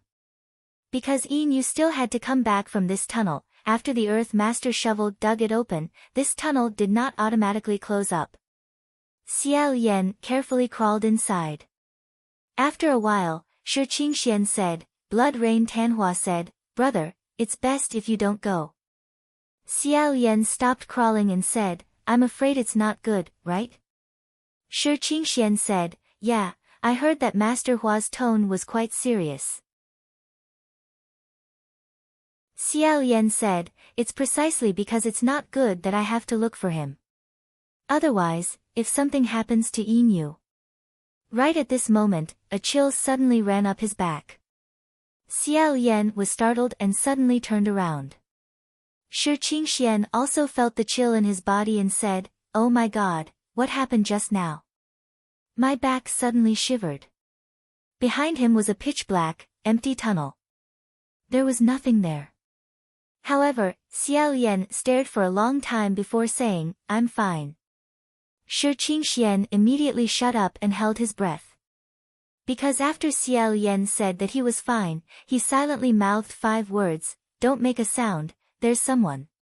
In this tunnel, there were other people. Just now, they were right behind Xiao Yan, but when he turned around, they disappeared. Xiao Yan's intuition towards danger would never be wrong, so he couldn't let the other party discover that he had already sensed it and pretended that nothing happened. Shi Qingxian hated this kind of situation the most. Goosebumps appeared on his arms as he mouthed, Isn't it His Highness Yin Yu? Xiao Yan said, If it's him, there's no need to be so sneaky. After a moment of silence, Xiao Yan silently said, Did San Lang say anything? Shi Qingxian said, that San Lang of yours looks so scary. He said, Brother, if there's no other choice, first use the Great Soul Shifting technique to move into Master Feng's body. However, not to mention whether or not he had enough mana to perform the Great Soul Shifting technique, even if he had enough, Xiao Yan couldn't just pat his butt and leave this mess in Immortal Capital to slip away by himself. Xiao Yan said, Don't worry, San Lang. Before he could say what to worry about, he suddenly raised his head and looked ahead. Ahead. Just now, the feeling of danger came from behind, but now it came from in front. But looking over, it was still so dark that he couldn't see anything clearly. Shi Qingxian mouthed, Your Highness Crown Prince, what did you notice? What should we do? Does this mean that we should go forward or backward? After observing with rapt attention for a moment, Xiao Yan said, This means that it's the same whether we go forward or backward. It doesn't matter. As he said that, he crawled forward. As he crawled, he stopped again, slightly stunned. Shi Qingxian couldn't help but say, how could this be? What appeared in front of him was actually a fork in the road. There were two tunnels. Shi Qingxian said, this. Could it be that Yin Yu dug a road, but found out that he dug a wrong one, so he dug another one? Xiao Yan thought, Yin Yu is definitely familiar with the route in Immortal Capital, how could he dig a wrong one? I'm afraid it's even more terrifying.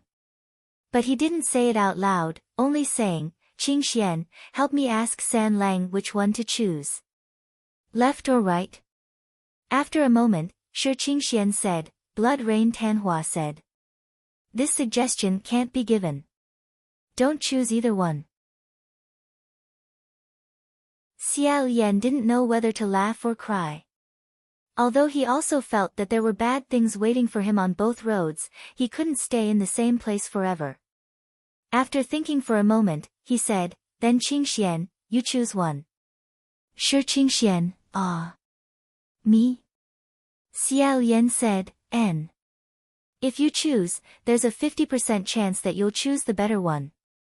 But if I choose? Shi Qingxian immediately said, okay, I understand. After hesitating for a moment, he turned his head to the left. Xiao Yan nodded and climbed in. The deeper they went, the narrower the tunnel became.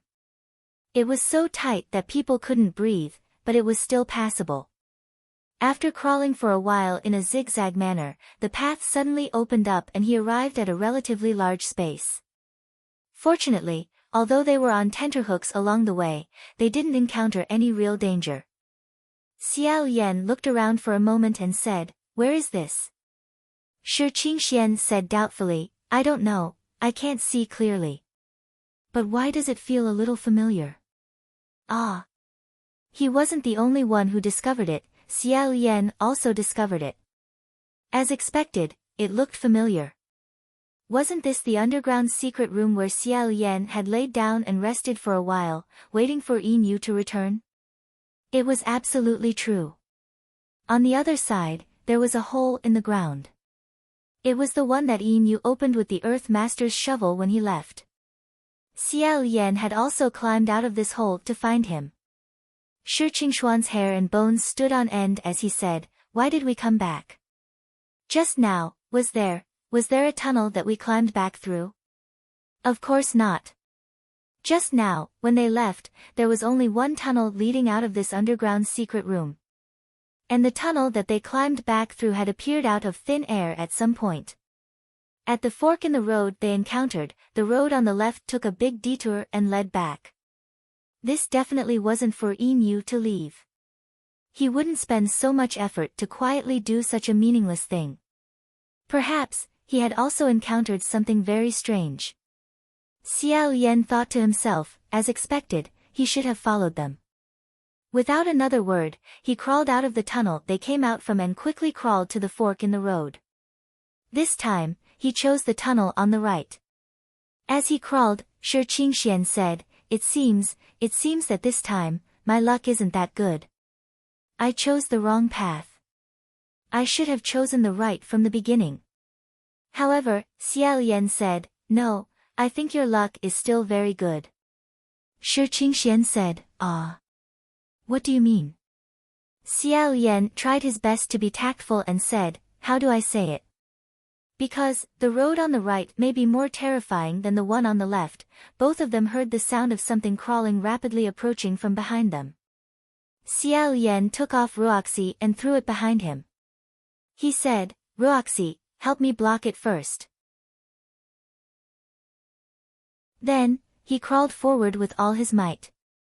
Shi Qingxian was so nervous that he almost lost his mind. He said, ha ha ha ha ha, exciting, exciting. Exciting, exciting, exciting. Xiao Yan said, the more exciting thing hasn't come yet. Come. Please look. Shi Qingxian, what is it now? Xiao Yan stopped crawling and let out a long breath. In front of the two of them, another fork in the road appeared. Shi Qingxian said randomly, right. Xiao Yan decisively turned right. Along the way, there were actually continuous forks in the road. Shi Qingxian said, left. Right. Left. Right. He already didn't know what he was shouting. In this extremely dangerous and ever-changing situation, there was no time to withdraw Xiao Yan's body and go back to Flower City to ask what to do. Because it was very likely that the next fork in the road, the situation would be completely different. The thing behind them was blocked by Ruoxi for a while, but it was still constantly approaching. And the tunnel on both sides was getting narrower and narrower. In the end, it had reached the point where they couldn't even move their arms. Xiao Yan's shoulder was already stuck. He said, I can't climb down anymore. Shi Qingxian said, then what should we do? Don't tell me we're still going to retreat. The thing chasing behind them was already catching up. Xiao Yan said, don't be afraid. A real man knows when to yield and when to stand tall. If we don't advance, we retreat. Come. As he said that, he took 2 steps back and freed a hand. Just as he was about to grab the hilt of Fang Xian's sword and fight to his heart's content with the thing chasing behind him, his scalp suddenly turned cold. Xiao Yan's heart also became half cold. Looking up, he couldn't see what it was at all. However, it seemed that someone was laughing softly in the darkness, reaching out a hand and placing it on Xiao Yan's head. Xiao Yan opened his eyes wide, and in the next moment, he lost consciousness. He didn't know how much time had passed before he slowly woke up. After waking up, Xiao Yan discovered that he was sitting on a chair, and his entire body was firmly tied up. After struggling for a bit, he discovered that the one who had tied him up was Ruoxi. Xiao Yan was baffled as he asked, Ruoxi, what are you doing? Ruoxi also felt very wronged as it drooped and rubbed against him. Xiao Yan took a closer look and found that Ruoxi had actually been tied into a tight, dead knot. It was no wonder that Ruoxi couldn't resist. What it feared the most was being tied into a dead knot. In the past, when it wasn't sensible, it liked to blindly play with itself. As it played, it would tie itself into a bunch of messy, dead knots. Every time, Xiao Yan would have to helplessly help it untie it. Later on, it learned to be obedient and smarter, so it no longer tied itself into a dead knot. Xiao Yan was helpless, so he tried to see if he could break the chair apart. Unfortunately, the chair didn't move a single inch. It seemed that it had been reinforced with magic power. Since he couldn't move, then it was better to first observe his surroundings. Xiao Yan looked around. This should be the interior of some divine palace. It was rather new and gorgeous, but he didn't know which one it was. In any case, it wasn't the divine martial palace. Just as he was thinking this, a hand was placed on his shoulder. A person on top of his head gently said, Xianla, oh Xianla, you're really too mischievous. Hearing this voice, Xiao Yan's scalp suddenly went numb. The person behind him turned around with his hands clasped behind his back. Sure enough, it was Jun Wu. His hand was still on Xiao Yan's shoulder. Step by step, he said, you've been here for more than half a year. Immortal capital has been broken here and there, smashed here and smashed there. Tell me, aren't you mischievous? You're not a little mouse. Is it fun to drill around in the ground? This kind of gentle and benevolent tone, as if an elder was watching a beloved younger generation fooling around, caused Xiao Yan's hair to stand on end. He felt extremely uncomfortable and didn't know how to talk to him. Then, he suddenly felt something cold at his feet. Looking down, he saw a lump of white hugging his boots. It was currently staring at him with an extremely evil gaze.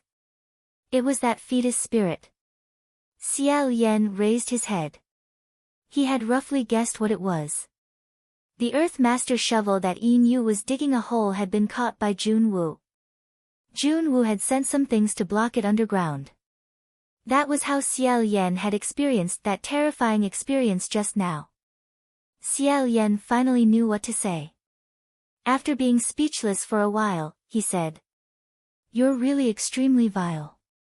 That chase in the hole reminded him of the days when he was chased by Wuxiang to the point where he couldn't breathe and trembled in fear. If he wanted to catch him, he could just directly catch him. Why did he have to make it so strange and terrifying? Junwu, on the other hand, looked extremely happy. He smiled and said, Xianle, on the other hand, is much braver than before. Xiao Yan didn't know how to respond to this, so he asked, where's Yinyu? Junwu placed his hand on the back of the chair and helped Xiao Yan turn around. He said, don't worry, you'll see. Moreover, he's not the only one. Xiao Yan turned around and faced a mirror. However, the person reflected in the mirror wasn't him. Instead, it was Yinyu with a pale complexion. At his feet, there was another person lying unconscious. Her head was bleeding, her nose was bruised, and her face was swollen. Xiao Yan could only tell that this person was Kuan Yizhen from her head of curly hair.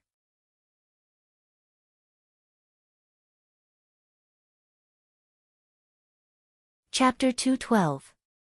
In the mirror it reflected the situation on the other side of the wall. On the other side, Yinyu pushed Kuan Yizhen and said, wake up, wake up. Kuan Yizhen woke up with great difficulty and said in a daze, brother, did you hit me just now? Li. Poor Qiying, he had already been beaten until his speech was unclear. Xiao Yan couldn't help but feel pity. Yinyu said, can I beat you? Kuan Yizhen scratched his head, only then did he remember, oh, the fourth monarch hit me. As if he suddenly thought of something, he became excited again. He snatched Li's shovel away. Do you want me to help Li get it back? Yinyu, can you beat him? Xiao Yan finally saw that this was Qiying Palace. It seemed that Yinyu was caught by Junwu when he came to find Kuan Yizhen. Taking advantage of the fact that Junwu went behind him again, Xiao Yan lowered his head and mouthed silently, Lord Windmaster, are you still there? Who knew that before Shi Qingxian arrived, he would wait for Junwu? Junwu said from behind him, of course not. Junwu said, I suddenly remembered that there seems to be a loophole in the immortal capital's lock boundary. So, I just banned the soul-shifting technique.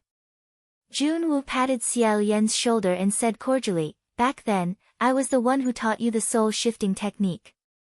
I'm really gratified that Xianle learned it and used it. After saying that, he walked out. Not long after, Junwu's figure appeared in the mirror. Kuan Yizhen was the first to notice, exclamation point. Yinyu also suddenly turned around and said vigilantly, Monarch? Kuan Yizhen jumped up and was eager to give it a try, but Junwu casually slapped him back onto the couch, causing the entire couch to collapse. Kuan Yizhen directly laid on the ground, his head tilted to the side, and he lost consciousness again. Yinyu was extremely vigilant, but Junwu said, there's no need to be so vigilant. If you think like this, even if you're vigilant, it's useless. Why not relax? This was the truth. Yinyu didn't know what to say, so he could only habitually smile awkwardly and quickly stop. Junwu was very relaxed and said, Yinyu, I don't think I've ever talked to you like this before, right? Yinyu cautiously said. It seems so. Although he used to be the martial god who guarded the West, his rank wasn't high, his power wasn't great, and his status wasn't high either. Although he was not at the bottom of the Heavenly Court's divine officials, he was probably below the middle level. There was almost no chance for him to be so close to the divine martial emperor of the Heavenly Court. In the past, when Junwu passed by his palace door, he was nervous. Now, he was even more nervous. He continued, but in the Heavenly Court, many heavenly officials have never talked to me, and they don't know me. But Junwu said, that might not be the case. A lot of people know you. Even if they haven't seen you before, they know you.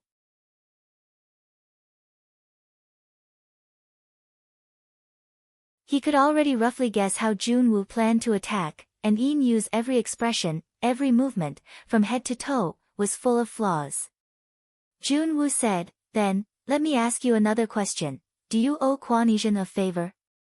Junwu said, Why do you have to place yourself in a position you don't like when others have done you a kindness? Why do you have to place yourself in a position you don't want to be loyal to and repay them? But you have done Kuan Yizhen a kindness, yet he has reduced you to this state. You, always being used to wronging yourself to help others is not a good habit. You should know that no one will thank you. He was pressing forward step by step, and every step he took was stepping on Yu's most painful point. Junwoo continued, you have longed for the right path of ascension all your life. You longed for a good position in the celestial court, to be ranked in the divine martial palace.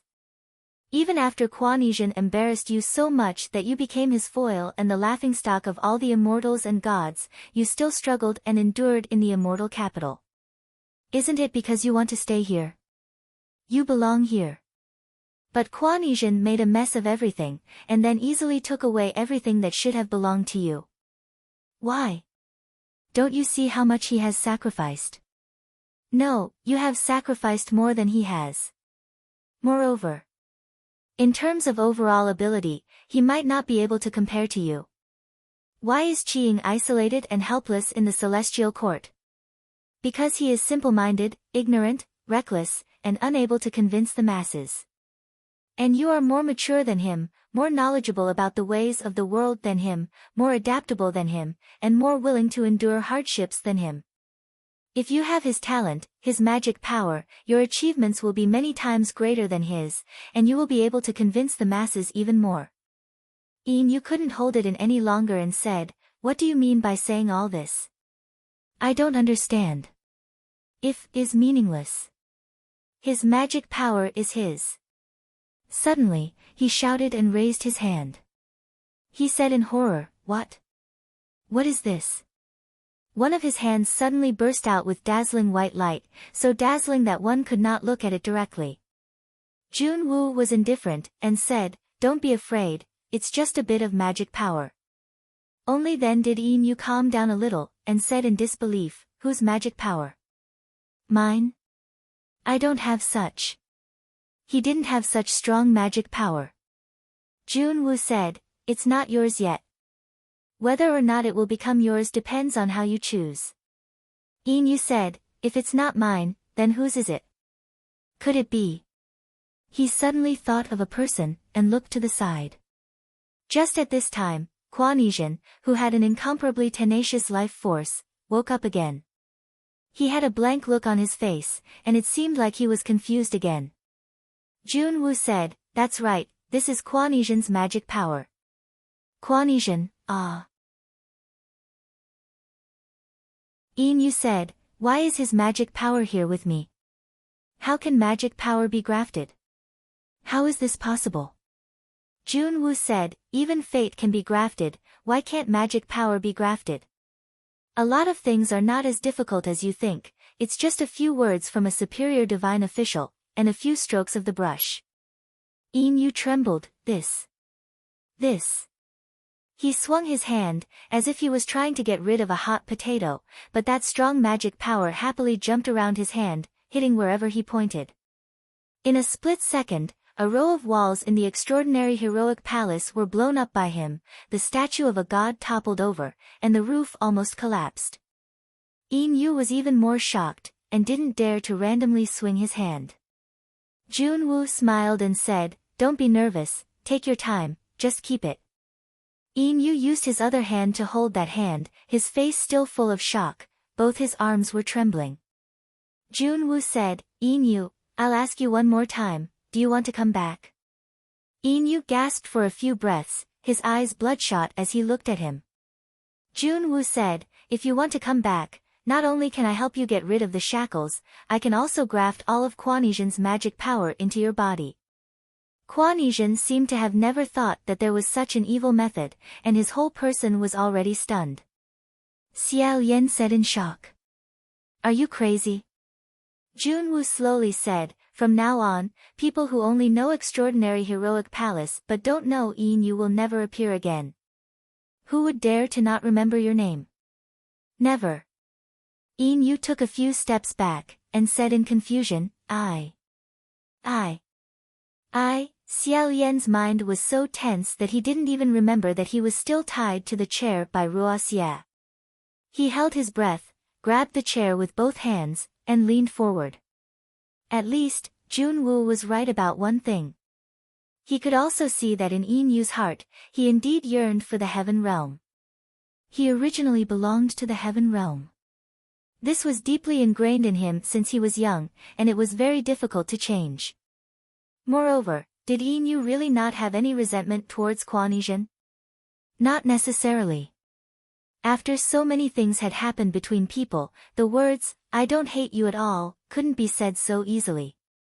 This kind of hatred could be big or small, and Yin Yu himself wasn't a person with a firm personality. Whatever he thought and did, the influence of others would probably not be small. Because they didn't have too many interactions, Xiao Yan also couldn't be sure what Yin Yu would do. He could only silently pray in his heart. "Your Highness Yin Yu, be careful." Yin Yu was in a daze for a while, and he sat down with both hands covering his face. After a long time, he finally raised his face, and his gaze gradually became cold. He stared at Quan Yizhen, who was beaten into a pile of broken things, and after a long time, he said in a low voice, "Monarch, you, really, can exchange all of his magic power for me?" Xiao Yan's heart sank, and Quan Yizhen's mouth was wide open. "Senior Marshal Brother," Junwu said, "why don't I exchange it with you now, and you'll know if I can do it or not after you try it yourself." Yin Yu seemed to still be worried, and asked again, "Then, can he still take it back?" "After all, it's his own magic power, if he wants to take it back." Junwu said, "Unless you're willing to return it to him, or you die, it's impossible to take it back." Yin Yu hesitated, "Then if he grafts the magic power to me, will Quan Yizhen die? Or will he?" No matter what, he probably didn't want Quan Yizhen to die in his hands. Junwu said, "Nothing, it's just that the process will be more painful, but who hasn't suffered in this world? How you want to deal with him, whether he lives or dies, it's all up to you." Yin Yu said again, "What about the other heavenly officials? There are so many heavenly officials in the heavenly court who saw the scene in the divine martial palace. If it gets out." Junwu smiled and said, "So what if they know? They're just ants that can be crushed to death with one hand. They'll all be exterminated, and a new batch of heavenly officials will be replaced. Then, you'll have to change your appearance, change your name, and create a new background. Who will know anything then?" When he said this, his expression was very casual, as if he was saying that if the tea was cold, he would pour a new cup. It was very casual, and he was very familiar with it. Finally, Yin Yu said, "In the new heavenly court, what identity will I have?" Junwu said, "Ling Wen will be my left hand, and you will be my right hand. Above all of you, there's no one else but me." Yin Yu clenched his teeth, and finally, he said, "Fine." He said in a deep voice, "Monarch, please remember the promise you made to me today." Then, now. He didn't continue, and only looked at Quan Yizhen. Junwu said, "As you wish." As soon as he finished speaking, Quan Yizhen's face suddenly twisted, and he screamed. Blood flowed out of his 7 apertures, and he hugged his head and rolled on the ground, as if he was in great pain. Meanwhile, Yin Yu's body suddenly emitted a burst of spiritual light. His entire face was illuminated, and he raised his hand and struck upwards. The extraordinary heroic palace collapsed with a loud bang. A big hole was opened up in the golden palace. Standing in the ruins, Yin Yu lowered his head to look at his hands, and slowly clenched his fists. Junwu's expression was like he was watching a child try out his newly bought doll, and he said, "How do you feel?" After a while, Yin Yu said, "I've never possessed such great power before." He looked at Quan Yizhen, who was screaming on the ground, and his expression was complicated. He said, "My master said something before. He said that Quan Yizhen was born to ascend, and it was the ability given by the heavens. Is this the divine power given by the heavens?" Junwoo said, "From now on, it's yours." Inu nodded slowly. In the next moment, he raised his palm and struck. This palm strike used 100% of Kwanesian's magic power, and its power was terrifying. A ball of white light burst out from the mirror. Immediately after, Inu quickly drew a big circle of light in the air with his right hand, and then he grabbed it from the air and threw it at Junwoo. Junwoo looked at the circle of light under his feet, and frowned slightly, as if he was a little afraid of it, and was careful not to touch it. Then, he saw Inu pulling Kwanesian who was on the ground, and without batting an eyelid, he said, "Inu, don't you have anything to explain to me for going back on your words at the last minute?" Inu carried Kwanesian with his back facing him, and didn't answer. Junwoo said, "Of course it's admirable and noble to do so. However, is this really your true nature? You've forced yourself for hundreds of years, and now you still want to force yourself. Do you really think you don't hate the person you're saving right now? Even if you don't hate him, don't you hate him?" Inu finally couldn't bear it anymore. He clenched his fists, and suddenly turned around, and said, "I hate him. I hate him. But, so what?" Kwanesian was extremely agitated, and as he spoke, he crazily spurted out blood from his nose and mouth, and said, "Senior brother," Inu shouted, "shut up." He then turned to Junwoo, and said, You. Why must you remind me of this? You speak as if you all know me very well. Yes, I hate him. But, so what? He gave me so much trouble, is it not enough for me to hate him? Xiao Yan's heart sank to the bottom, and then rose up high again. He didn't know whether to laugh or cry, and almost fell down. What kind of twisted logic is this? Next, Inu said again. But I also, just want to hate him, it doesn't mean that I have to harm him. What do you mean by, things that originally belong to me? Apart from talent, there's nothing that naturally belongs to someone else. I don't want other people's things. Xiao Yan's eyes lit up, and he shouted, "Well said." Inu said again, "I want to return to the heavenly court, I want to be ranked in the top 10. But if I didn't cultivate it myself, then it's completely meaningless. I'm unlucky, I admit it. If I'm not as good as him, then I can at least admit that I'm not as good as him. It's not that hard to admit that I'm not as good as him." Arrogance. At this moment, Xiao Yan finally saw the brilliance and arrogance of his youth in Inu. With a wah sound, Kwanesian cried on his back, blood mixed with tears and snot, and Inu's face was also covered with blood, and he broke down, "Stop spraying." Kwanesian whimpered, "Senior brother, I'm sorry." Inu couldn't bear it anymore, and said, "You don't need to apologize to me. Anyway, no matter how much you apologize, you still won't understand. I've really had enough of you." Junwoo sighed, and rubbed his temples. Inu said again, Moreover, I'm not completely useless. You also said, in terms of overall ability, he may not be comparable to me. I have my own. Crack. Junwoo turned around, and casually waved his hand, and said, "Wonderful. I think, you and Xianlu must get along very well." What's wrong? What's wrong? Xiao Yan was tied to the chair, and his heart was beating so fast that it was about to jump out of his chest. What's wrong with Inu? He didn't say anything, and his expression became very strange. Junwoo, with his hands behind his back, calmly stepped out of that seemingly powerful circle of light, and didn't encounter the slightest bit of resistance, and said, "I more or less guessed that you would answer like this. So, I didn't remove the curse shackle first."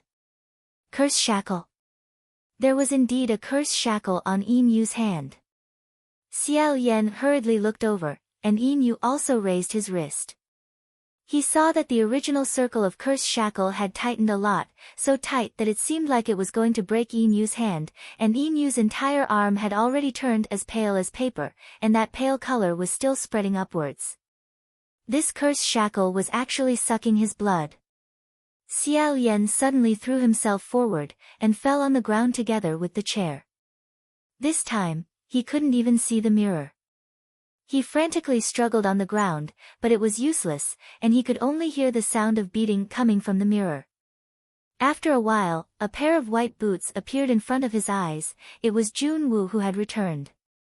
In his hand was a curse shackle that was full of blood, and had turned deep red. It should have been taken from Yinyu's body. He squatted down, touched Xiao Yan's head, and said, "Go say goodbye to your little friend." Ruoxie's dead knot was finally loosened. Xiao Yan got up and threw a punch at his face. Of course, he didn't hit Jun Wu, and almost fell down again. However, he didn't expect to hit Jun Wu, and only wanted to vent his anger, so he madly ran to the next hall. He saw Yinyu lying on the ground, white and thin, like a paper man. His cheeks had also shriveled up a lot, and the spiritual light on his body had disappeared. He once again returned to Kuanizhen, who had a bloody nose and swollen face, and could no longer be recognized. It seemed that the magic power had already returned to its original owner. Xiao Yan threw himself over, "Your Highness Yinyu." Yinyu stared at him with a pair of eyes that were much more prominent than usual, and when he saw him, he hoarsely said, "Your Highness the Crown Prince." Kuanizhen lay on the ground and wailed loudly. He looked up to the sky and said, "I'm sorry, senior brother, I only know how to fight, but I can't beat him." The blood from his mouth and nose sprayed onto Yinyu's face and eyes, and just looking at it was extremely uncomfortable. Suddenly, the veins on Yinyu's forehead bulged, and he shouted as if he had a final burst of energy, "I told you to stop spraying." Sigh. Forget it. You can just piss me off to death. He once again fell down powerlessly. In this situation, Xiao Yan didn't know whether he wanted to sigh in despair, or cry silently, or, in fact, he wanted to restrain his laughter more. All of a sudden, Yinyu's dry eyes were filled with tears. He said in a low voice, "I know." He said, "Kuanizhen is an extraordinary person, and I'm a mediocre person. That's the highest I can go." "I know." In Xiao Yan's heart, a wave of powerless pain spread. Yinyu said, "Although I know, I'm still unwilling. In fact, I think the same as Jianyu. I'm even more unwilling than he is. It's not that I don't have resentment, but it's impossible to not have resentment. Later on, I don't even dare to think about why. At that time, I clearly knew that Kuanizhen was wearing embroidered clothes, yet I still wanted him to die. In the end, did I lose my reason because of anger, or did I really want him to die?" Xiao Yan hugged him and said, "It's all right, it's all right. These are all trivial matters, really. Your Highness Yinyu, if you live in this world for another few hundred years, you'll know that these things really are nothing. Whether I lose my reason because of anger, or if I really want someone to die, it's fine. Who hasn't thought of it like this? I even thought of slaughtering all the people who betrayed me in the world. It's true. I won't hide it from you, I almost did it. You see, I'm also very shameless to live until now. In the end, you still didn't do anything. This is the most important thing." Yinyu said, "But, in the end, still feel unwilling." He choked with sobs, "Since I'm already destined not to become a person of astonishing talent, then at least, want to become a kind and flawless person. But I still can't do it." He was really unwilling to accept this. "To tell the truth, even at this moment, I still can't swallow this anger when I think about how I died because of this foolish Boyesian. I can't even die with a heart full of relief and resentment. What does this count as?" Xiao Yan said softly, "Your Highness, you've already worked very hard. Moreover, you've done very well. Much, much better than most." Yinyu finally forced a smile and said, "Better than most people?" After laughing, he heaved a sigh. In the end, his regretful voice disappeared along with his soul. He muttered, "But, what I want to be, is a god."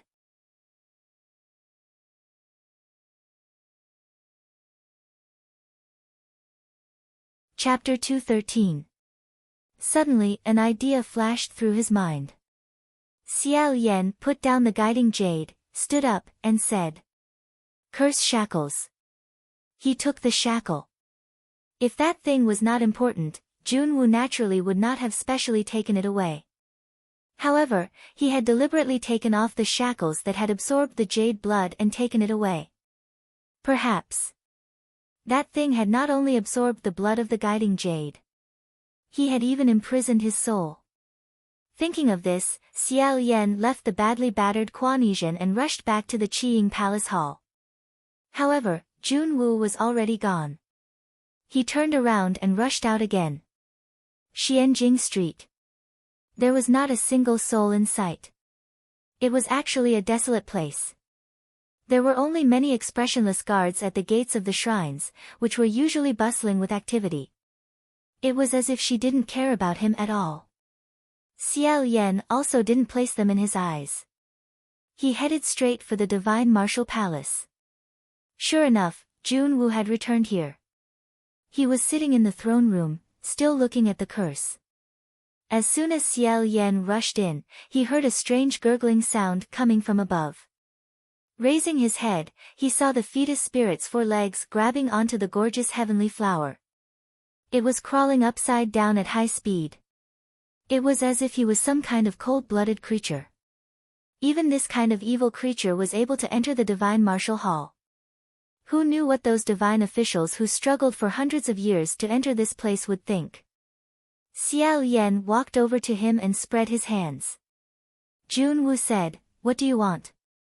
Without saying anything further, Xiao Yan reached out his hand to snatch the shackle. Of course, Junwoo would not let him have his way. Xiao Yan tried for a long time but still couldn't grab it. He angrily said, "What do you want this thing for? The guiding jade is not a threat to you at all. He is insignificant to you, so why did you tell him that? Why do you still have this thing?" But Junwoo said, "Who says it's useless?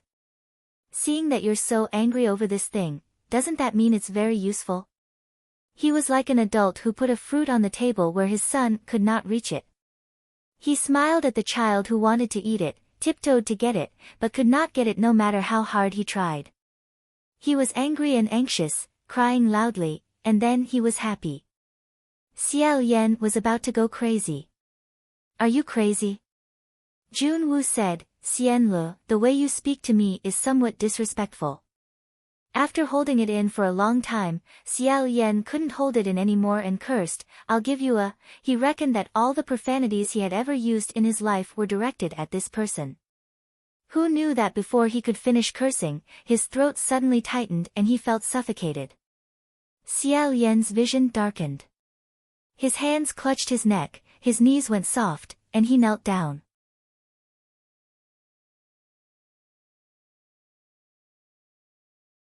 Once the matter of Blackwater's impostor was exposed, it had a bad influence and deserved to be taken seriously. It was also reasonable for the court to be under martial law. Even if Xiao Yan shouted, the person on the other side wouldn't be able to hear him, so he decided to wait and see first. After a long time, a strange expression suddenly flashed across Junwoo's face. He said warmly, "Oh. You want to come to the immortal capital? Of course you can. This matter is indeed no small matter. If you want to help, you're naturally welcome."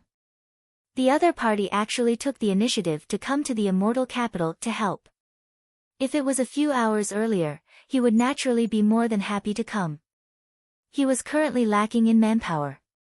But now, the entire immortal capital had already become a den of demons. Wasn't this jumping into a fire pit? On the other side, Junwoo said a few simple words and ended the communication. Xiao Yan immediately said, "Who wants to come?" That fetus seemed to know that it was something that couldn't see the light, so it quietly crawled to a dark place and hid. Junwoo smiled and said, "What's the rush? You'll know in a moment." This was beyond his expectations. Xiao Yan said, "Will you let me see? Didn't you tell the other party that the entire immortal capital is under martial law, and they're currently interrogating all the heavenly officials?" Junwoo said, of course. I have to have a trusted right-hand man. To outsiders, Lingwen was on the run, so she naturally couldn't play the role of Junwoo's right-hand man. Thus, this task fell to Xiaoyan. While he was thinking, Junwoo sized him up for a moment and said warmly, Xianlu, you just have to obediently cooperate. Don't have any crooked thoughts. I understand you too well. Whatever you're thinking, I can tell. Junwoo casually played with the curse shackle that was full of blood. He then said, you said it yourself. To me, the guiding jade is of no importance. It should be said that all the heavenly officials in the immortal capital are insignificant to me. If you expose yourself, you know what will happen. So, don't expose yourself. Tidy yourself up. You'll be here soon. Xiaoyan didn't say anything. He got up from the ground and patted off the dust on his body. Sure enough, he tidied himself up and stood next to Junwoo. Junwoo praised, just like that. Although Junwoo's threat was very effective, Xiaoyan also discovered one thing. He didn't seem to want the person who came to know that the immortal capital had fallen. This made him want to know who it was even more. After the time it took for 2 incense sticks to burn, a few figures finally appeared in front of the divine martial hall. He saw a woman dressed in green riding a tall black bull. A sword hung from her waist as she leisurely walked over. Behind her were a few farmers of different heights and sizes. The person who came was actually Rain Master.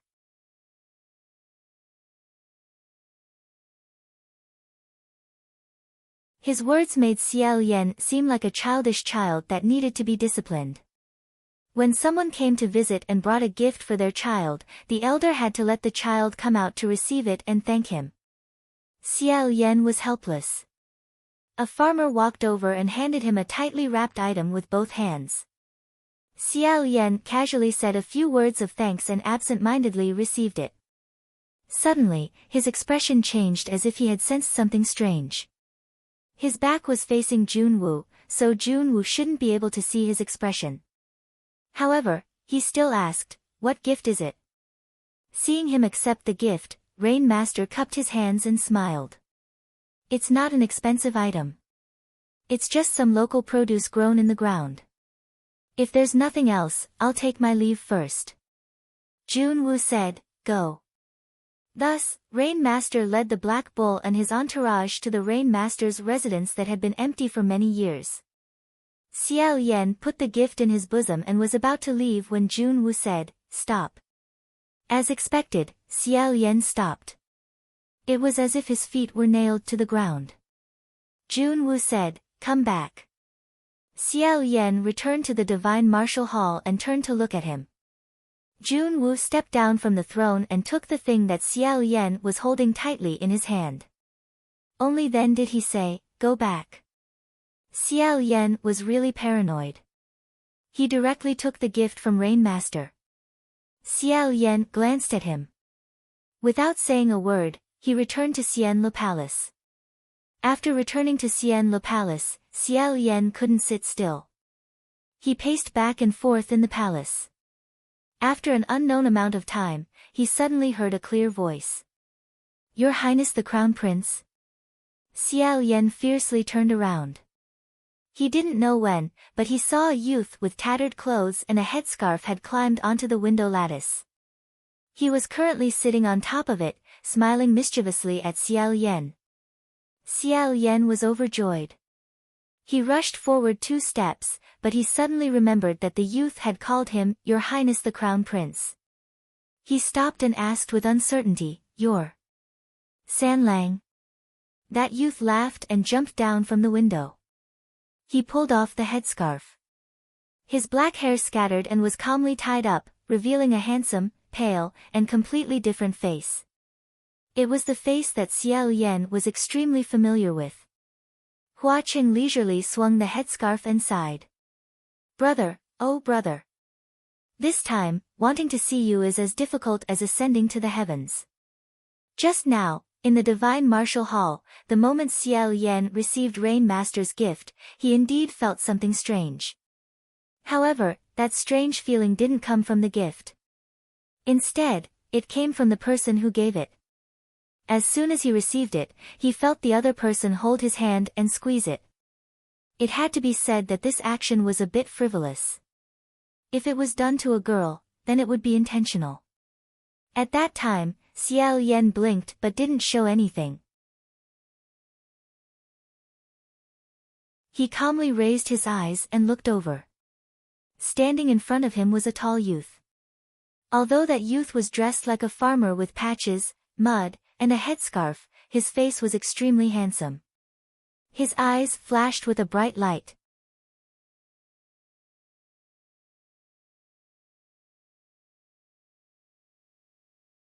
Chapter 214. Before Hua Qing even got close, Xiao Yan had already pounced forward. This pounce was very powerful. Hua Qing actually didn't take 3 steps back. His body didn't even shake. He just put his hands on Xiao Yan's back and chuckled without saying a word. Xiao Yan was rejoicing when he suddenly remembered something. He hurriedly said, "Wait for San Lang. Junwu is quite afraid of you. You should be guarding the human array in the Imperial City. He must have sent people down there to keep an eye on you. If you just disappear like that, he will probably notice. Moreover, will there be a problem if only the Wind Master guards the array?" Hua Qing said, "Don't worry, brother. This has already been taken care of. There won't be any flaws for the time being." Xiao Yan guessed that he probably blocked the eyes that Junwu had sent down. Or perhaps he left a fake skin underneath. He didn't ask how it was taken care of. At this time, Hua Qing leisurely said, "It seems that brother really misses me." Xiao Yan thought of the messy words he had said to Junwu when he was communicating with him in front of him. He then noticed that he was holding onto her tightly and hurriedly let go and stood up straight. He solemnly said, N. You said that you needed someone's help. So it was the Rain Master." Hua Qing smiled and said, "That's right. The Rain Master is in the lower realm all year round." Coincidentally, when Bronze Cauldron Mountain opened, he was alarmed. At this time, returning to the Heavenly Court to take a look was very common sense. And if Junwu didn't let her come up or couldn't come up with a strong reason, the Rain Master would definitely notice something was wrong. So, of course, he could only let the Rain Master come up. "Brother, it's okay. You can continue pouncing like just now. I don't mind." Xiao Yan coughed lightly and said, "Thank you, but no." "But why didn't he touch the Rain Master?" Hua Qing said, "Brother doesn't know. The Rain Master is the official in charge of agriculture. Although this official position seems to be dusty and not very profitable, so no one is interested in it, it is very special. Currently, there is only one official in charge of agriculture, the Rain Master Huang." Xiao Yan was deep in thought. He had already figured out the key points. Hua Qing continued, "If you directly kill the Rain Master might not be able to find a better official to take over agriculture. If agriculture isn't going well, the world will be in chaos. If you don't give people food, people won't give you food. Other than being dissatisfied with the Rain Master, the people of the world might also be dissatisfied with the great god above the Rain Master. In other words, the fire might burn him. If I don't control it properly, it might cause a disturbance." In other words, they had destroyed his temple and toppled his statue, just like what the people of the Xianlu kingdom had done in the past. Hua Qing continued, "Moreover, the Rain Master doesn't have a temple and doesn't stay in the celestial capital. He doesn't have any desire to climb up the ranks, and he doesn't have any leverage. Externally, it would be very difficult for him to find a suitable reason to demote the Rain Master, so it would be difficult for him to act. Internally, he would let the Rain Master continue to be in charge of farming. Only then would his position be stable. Thus, if he could avoid falling out with him, he would not do so. I'll hide it for now. I'll think about it when I can't hide it anymore." Xiao Yan wiped his sweat and said, "So that's how it is. So dangerous, so dangerous. The Rain Master's willingness to help was a timely help. Look at her superb acting skills. That's right, we have to look for the Imperial Tutor first. There are a lot of things that we have to ask him to clarify. The two of them didn't waste any more time and quickly left Xianlu Palace. The moment they stepped out of the door, Xiao Yan was startled by the row of guards guarding the door. Just as he was about to have Ruo Xie slap them unconscious, he discovered that these guards were all like wooden statues. Not only their postures, but even their expressions didn't change. They had actually been frozen in place by Hua Cheng. As they walked, Hua Cheng's wristband shone with a clear and crystalline silver light. Along the way, they transformed into silver butterflies that gradually lost their color and disappeared into the air. In just a short while, he had probably scattered hundreds and thousands of dead spirit butterflies throughout the celestial capital. Along the way, they went up and down, appearing and disappearing, perfectly avoiding all of the patrolling guards. Hiding in an alley, they watched the rows of patrolling guards walk past. Hua Qing said to Xiao Yan, "We've passed this section. The next section is up." Xiao Yan nodded and jumped onto the roof with him. The two of them, one in front and one behind, leaped onto roofs and vaulted over walls, coming and going without leaving a trace. After a short while, Xiao Yan landed on a corner of an eave. He suddenly stopped and turned around to look at Hua Cheng, looking pensive.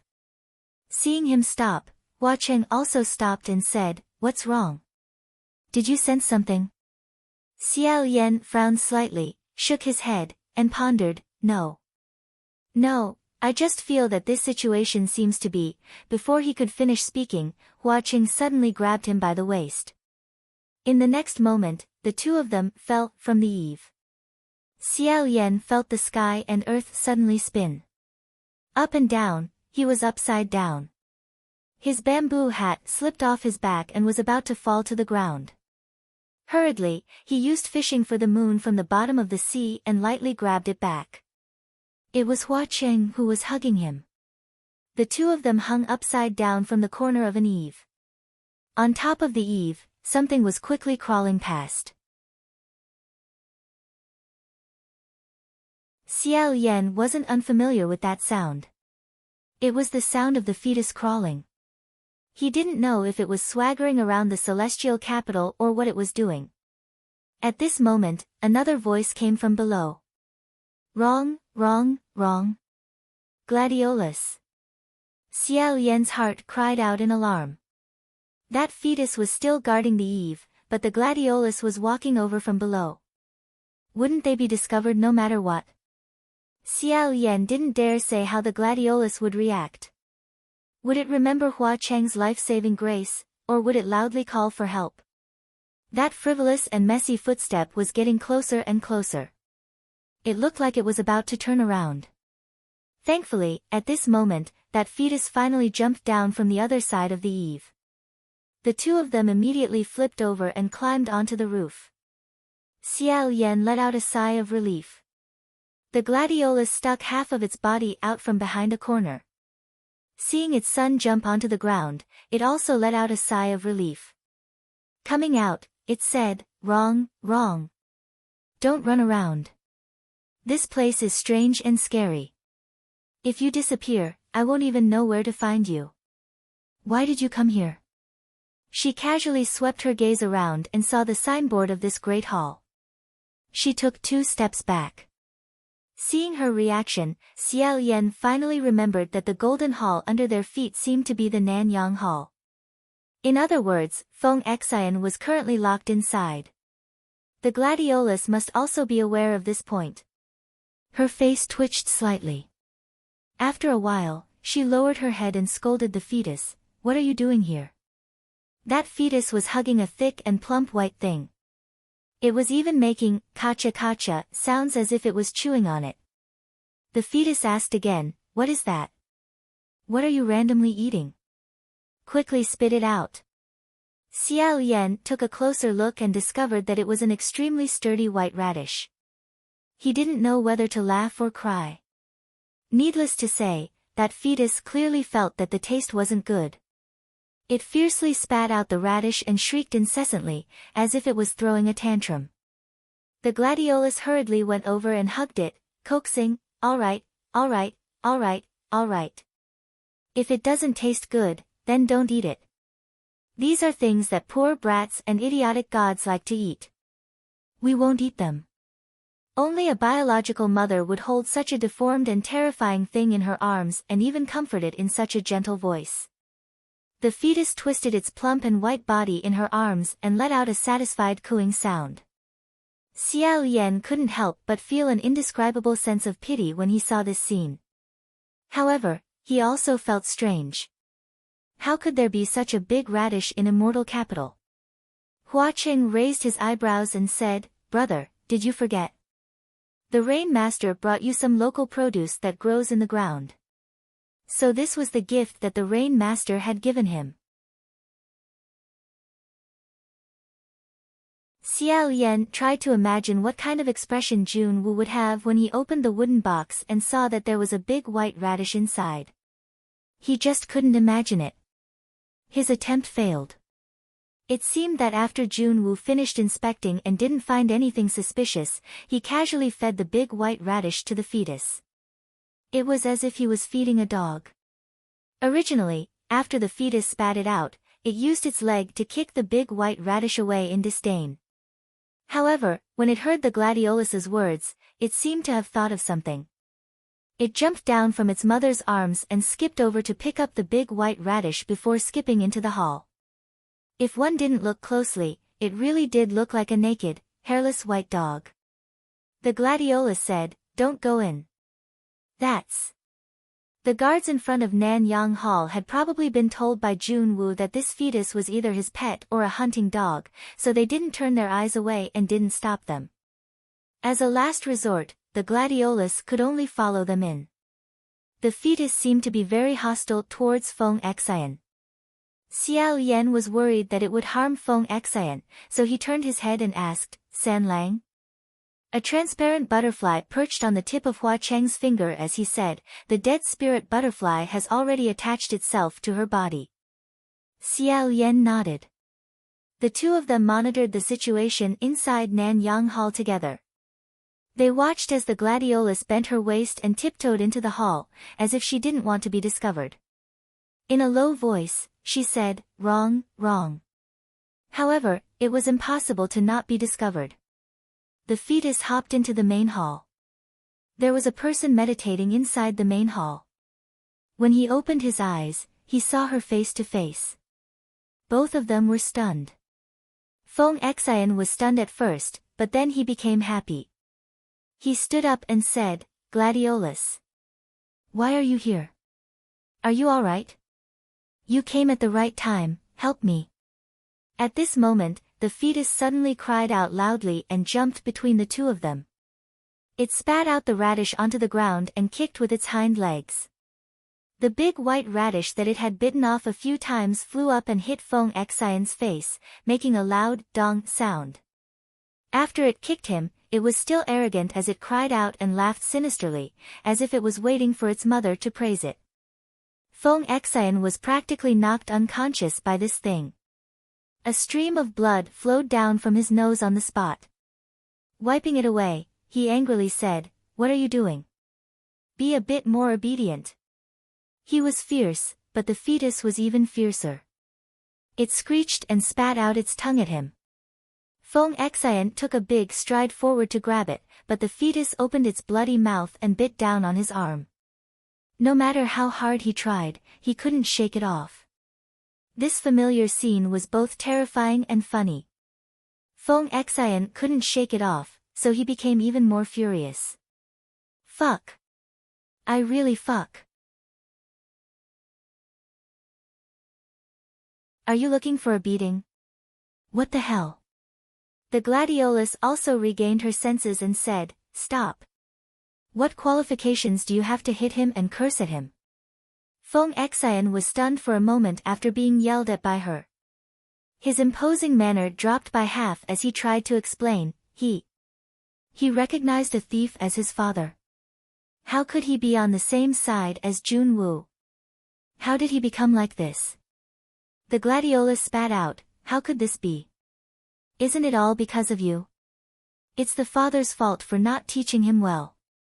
If it weren't for your incompetence as a father, would your own son have been dug out from his mother's womb and made into this kind of thing? What ghost, you gave birth to a ghost. As she cursed, Feng Xian took a step back. His voice also became much softer as he said, but I didn't know at all. And at that time, you were the one who told me to get lost first. The gladiolus said, ha. I told you to get lost, so I helped you. Every day, you come to this old lady's place with a dejected and lifeless face. This old lady is sleeping next to you, how could I not know what you were thinking? You had to serve that crown prince of yours, and you also had to gather money for me to redeem myself. You were in a mess, tired and annoyed. You were too embarrassed to fling your sleeves and leave, so I might as well send you on your way. Feng Xian said, I was very tired at that time. But I didn't bother you. I wanted to redeem your freedom. The gladiolus poked his chest and said, come on. Redeem myself, you know clearly in your heart that based on your ability at that time, could you redeem the value of this old lady at that time? Every day, you couldn't wait to split a coin into two and spend it. Every day you were a street performer and you had to show filial piety to your crown prince father and emperor. It was already good enough that I didn't throw myself at you, and you expect me to redeem myself? When and how long will it take? Feng Xian said, you didn't say that in the beginning, we clearly had an agreement. I will definitely fulfill the words I said.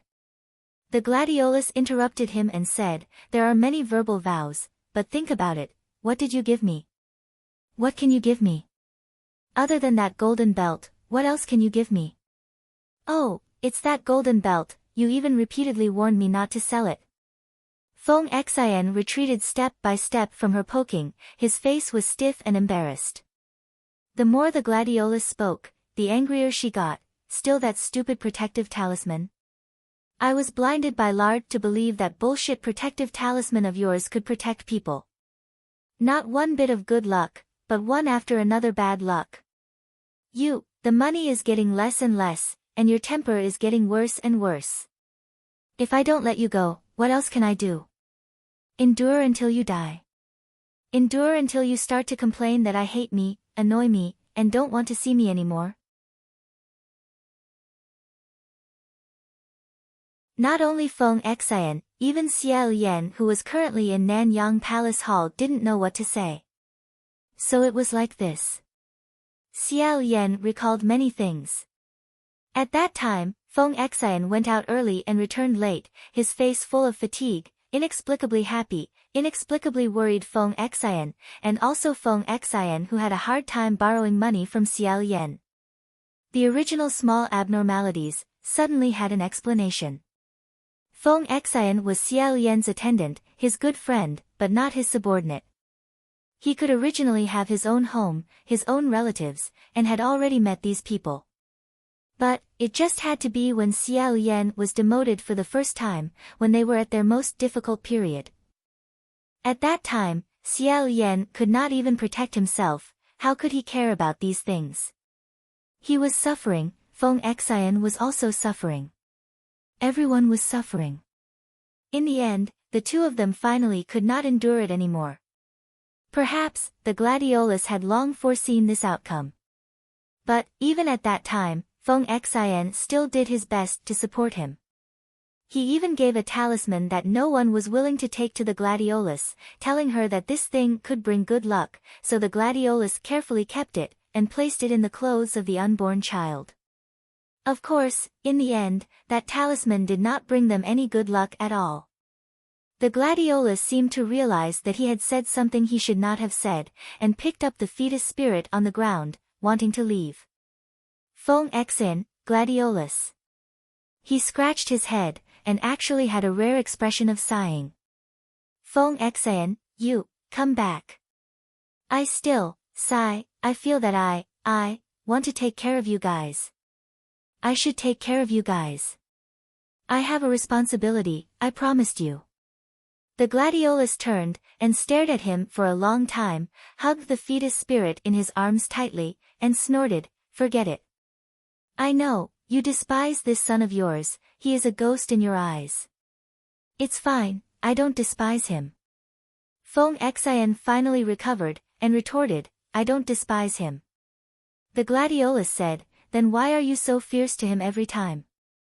Can you really treat him like your own son?" Feng Xian, "As long as he can be changed, why can't I?" The gladiolus sneered, "Then let me ask you again, you are a heavenly official, do you dare to recognize him?"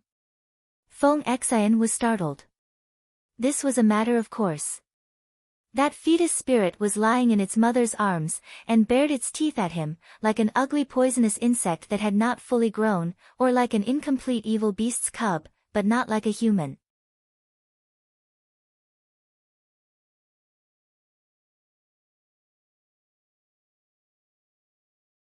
Chapter 215. However, Feng Xian didn't have to stare blankly for long before he got his answer. He was about to reply, Jian Lan sneered, "Forget it, you don't have to answer. You are now their prisoner.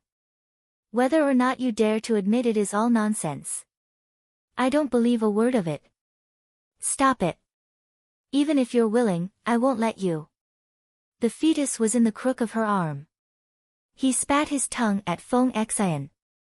He laughed like an adult. The gladiolus slapped its butt hard. He scolded, "What are you doing? I told you not to run around. This is killing me." The fetus spirit's ugly little face shriveled. He was finally a little more obedient. Mother and son hurriedly left Nan Yang Hall. Feng Xian shouted from behind, "Jian Lan." Gladiolus. Finally he was the only one left in Nanyang Hall. Feng Xian slumped back into his seat, staring at the big white radish with a few rows of deformed teeth marks. After staring for a while, he covered his forehead with his right hand. Lying flat on the ground, he didn't even have the strength to curse. In the Nanyang Hall, Xiao Yan also sighed. At this time, Hua Qing suddenly said, "Brother, do you still remember that night on Mount Yujun? That fetus spirit has also appeared." Xiao Yan understood that he was intentionally trying to change the topic, so he was very cooperative. In addition, the fact that the fetus spirit had appeared on Mount Yujun was indeed strange. Forcing himself to be alert, he said, "I remember. At that time, I was sitting on the sedan chair, and it told me a nursery rhyme to find the ghost bride, Xianji. And at that time, it didn't let anyone else hear it. It specifically told me alone. I don't know why." Hua Qing replied, "It's probably Junwu's instructions." Xiao Yan said, "Then the riddle will become Junwu's goal. As for why it became an evil spirit under Junwu, I'm afraid we'll have to ask the imperial tutor about this." Hua Qing said, "Then go and ask. Let me tell you a piece of good news. The dead spirit butterfly has found the place where the imperial preceptor is imprisoned." Xiao Yan's spirit was roused. "Where?" "Lingwen Palace." Inside and outside the hall, there were no more Wen gods carrying mountains of scrolls to and fro. Instead, there were more expressionless divine martial guards patrolling the area. Quietly landing on a corner of the cornice, Xiao Yan asked, "The state preceptor is locked up here? Is Lingwen guarding him?" Hua Qing replied, "That's right. With the embroidered gown immortal, Lingwen can be considered a Wen Shen, and also a martial god." After attentively observing for a moment, Xiao Yan said, "Then I'll have to trouble you." Although the embroidered clothes immortal was not a match for them, his cultivation level was still quite high. His senses were definitely sharper than those patrolling guards on the streets of the immortal capital. If Xiao Yan and Hua Cheng were to rashly sneak into Lingwen Palace Hall like this, even if the embroidered robed immortal couldn't defeat them, he wouldn't necessarily be unable to discover them.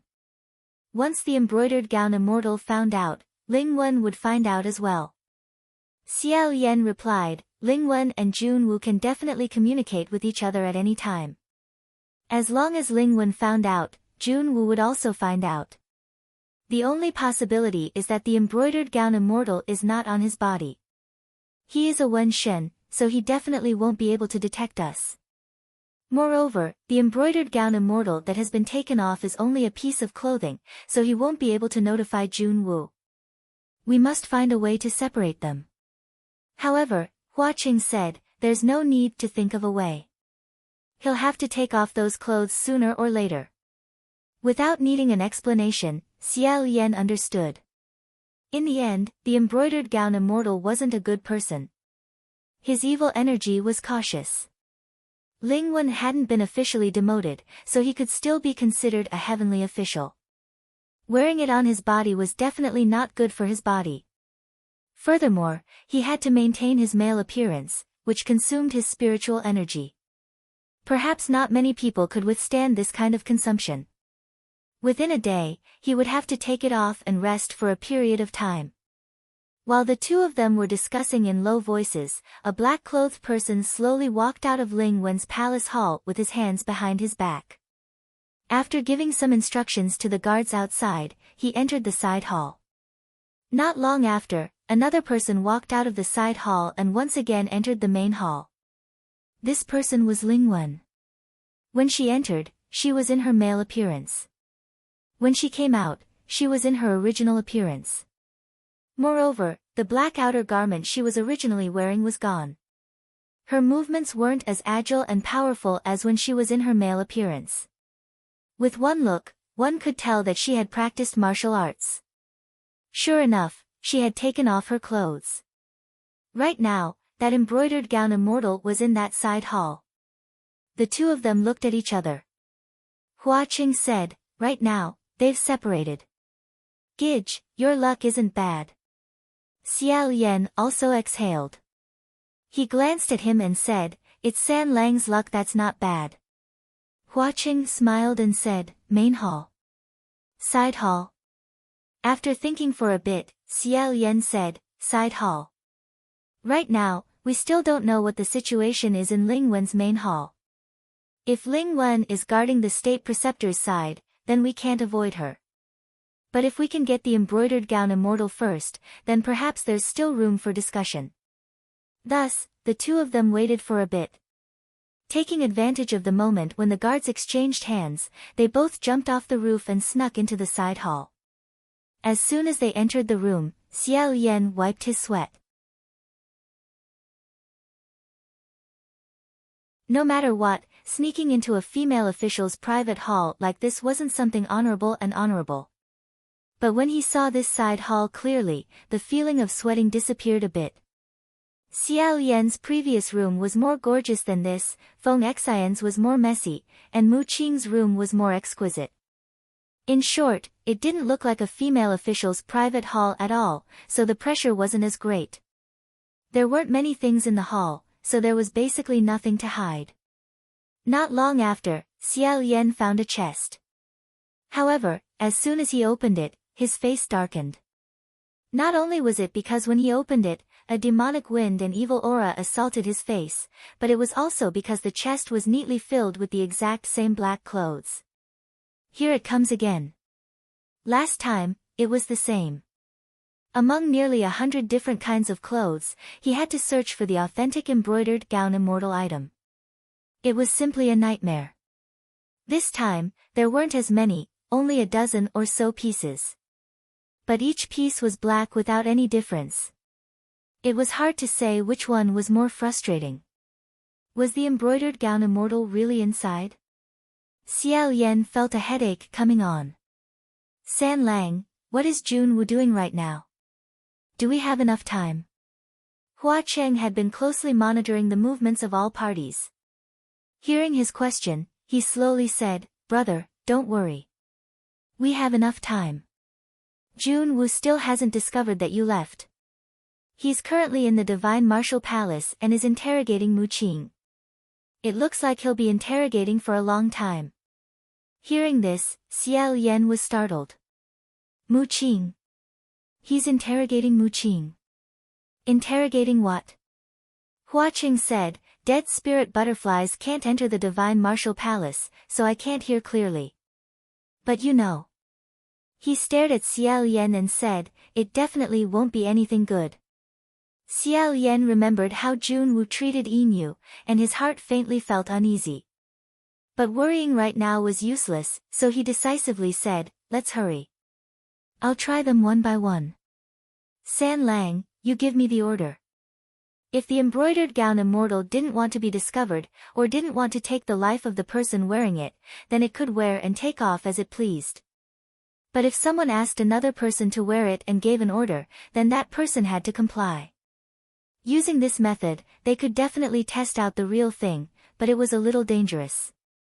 Hua Qing said, I'll do it. Xiao Yan shook his head. San Lang, you've worn the embroidered gown immortal's clothes. I don't know why, but it doesn't seem to work on you. Maybe it doesn't work on the Ghost King. Only I can do it. As he said this, he took off his outer clothes. The white robe fell by his feet.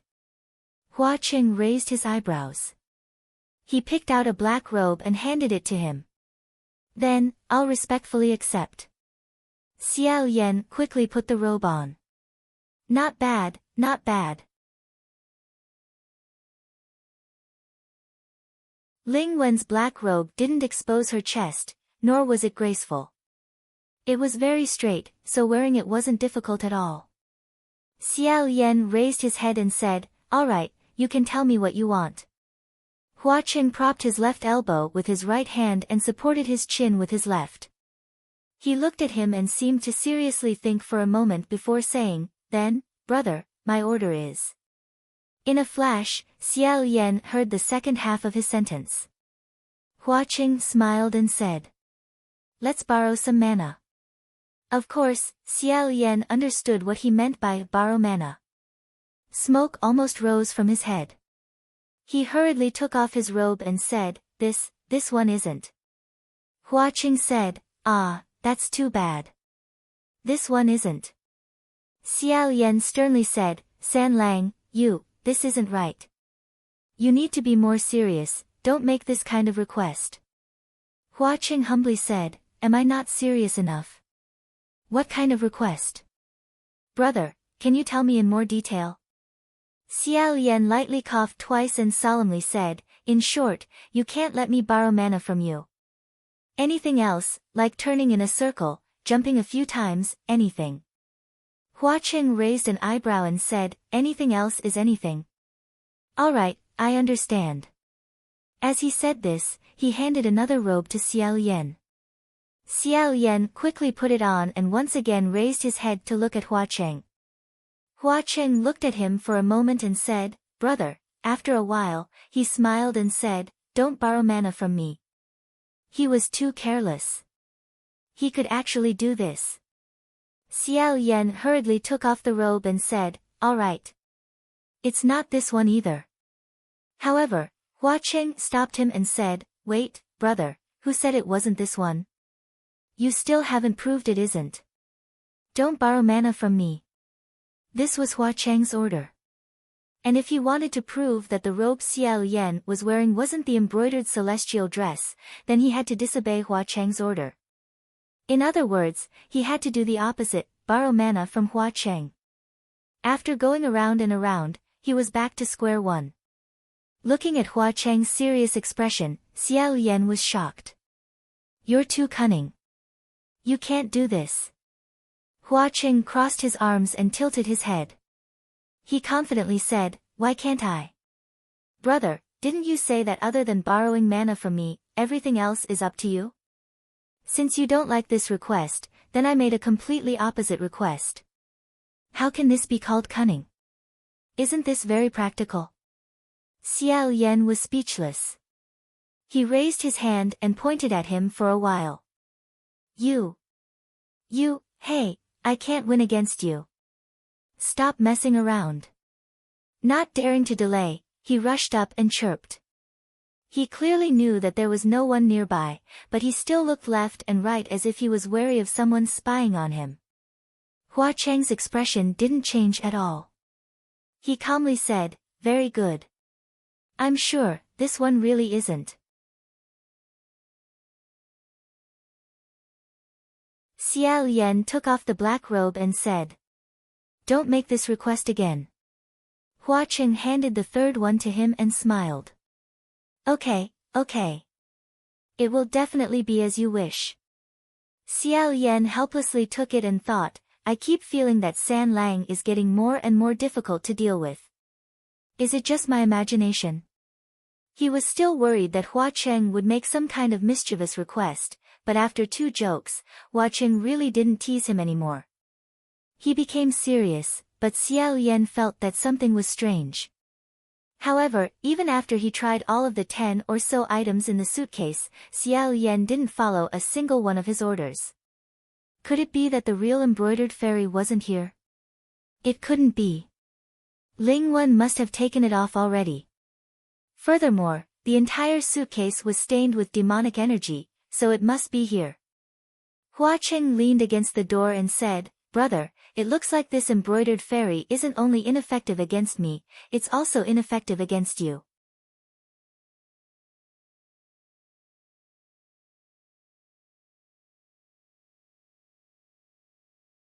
Chapter 216. Xiao Yan then rummaged through all the black clothes.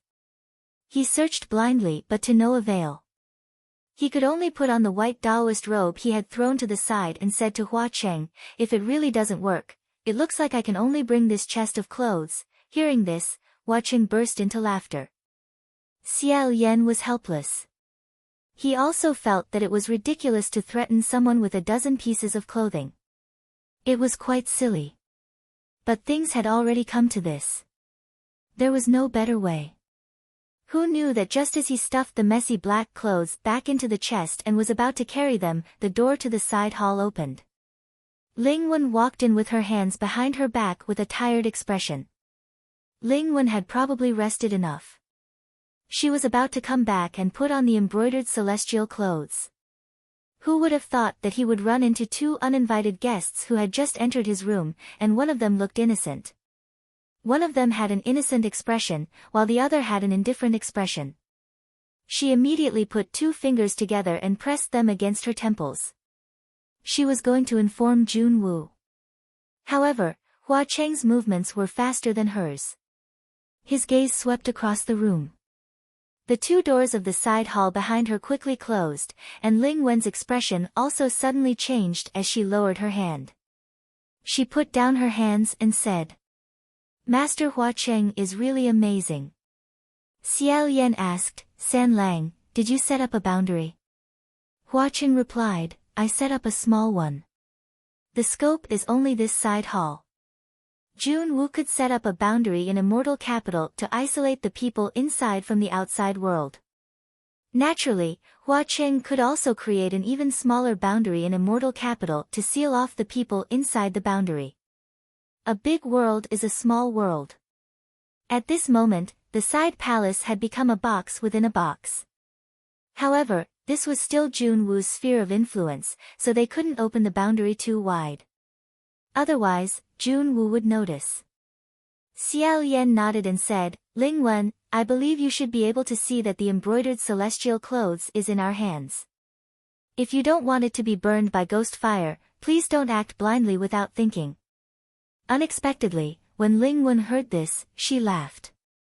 She said, "But, Your Highness, in reality, the embroidered celestial clothes isn't in your hands." To be honest, Xiao Yan also suspected this point. However, he still said the most reasonable speculation.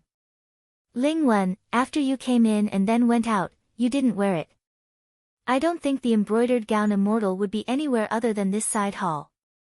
Ling Wen said, "Your Highness the Crown Prince, are you misunderstanding something? I only said it's not in the box in your hands. I didn't say it's not in this hall." Xiao Yan suddenly thought of a possibility and tilted his head slightly. Hua Cheng must have thought of the same thing as him. Both of their gazes turned towards the white robe on Xiao Yan's body. Ling Wen said, You guessed correctly. Right now, it's on the Crown Prince's body." Just now, when Xiao Yan was trying on the other black clothes, he had casually thrown the white clothes he was originally wearing to one side. Later on, when he checked again, all the different clothes were mixed together. Unknowingly, the brocade robe immortal had quietly transformed into his white Taoist robe, and he had picked it up and put it on. Xiao Yan lowered his head to look at his clothes and thought to himself, then what about my original coat? Hua Qing casually lifted his hand and the suitcase toppled over.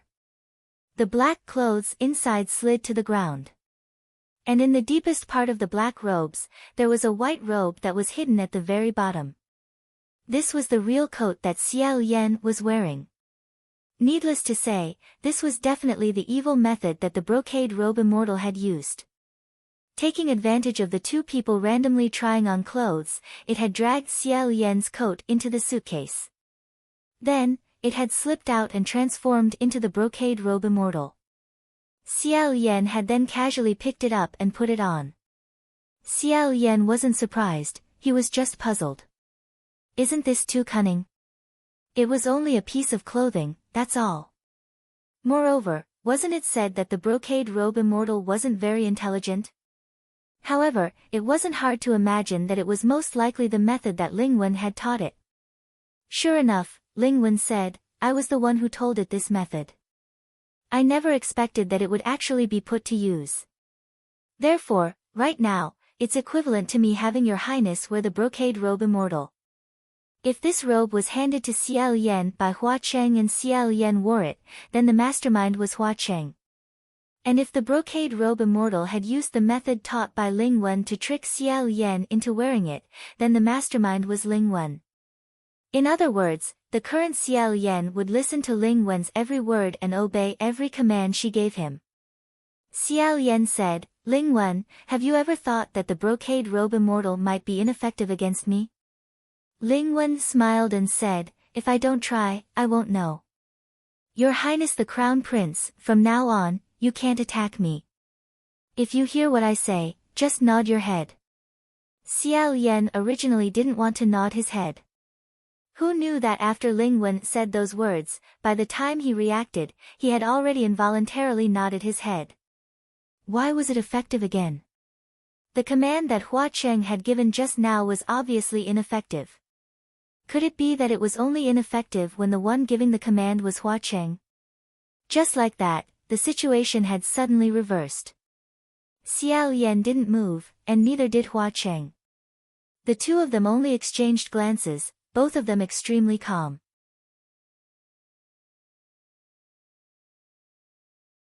Ling Wen was also very calm as she said, then, now, I ask Master Hua Cheng to open the boundary of this side palace hall.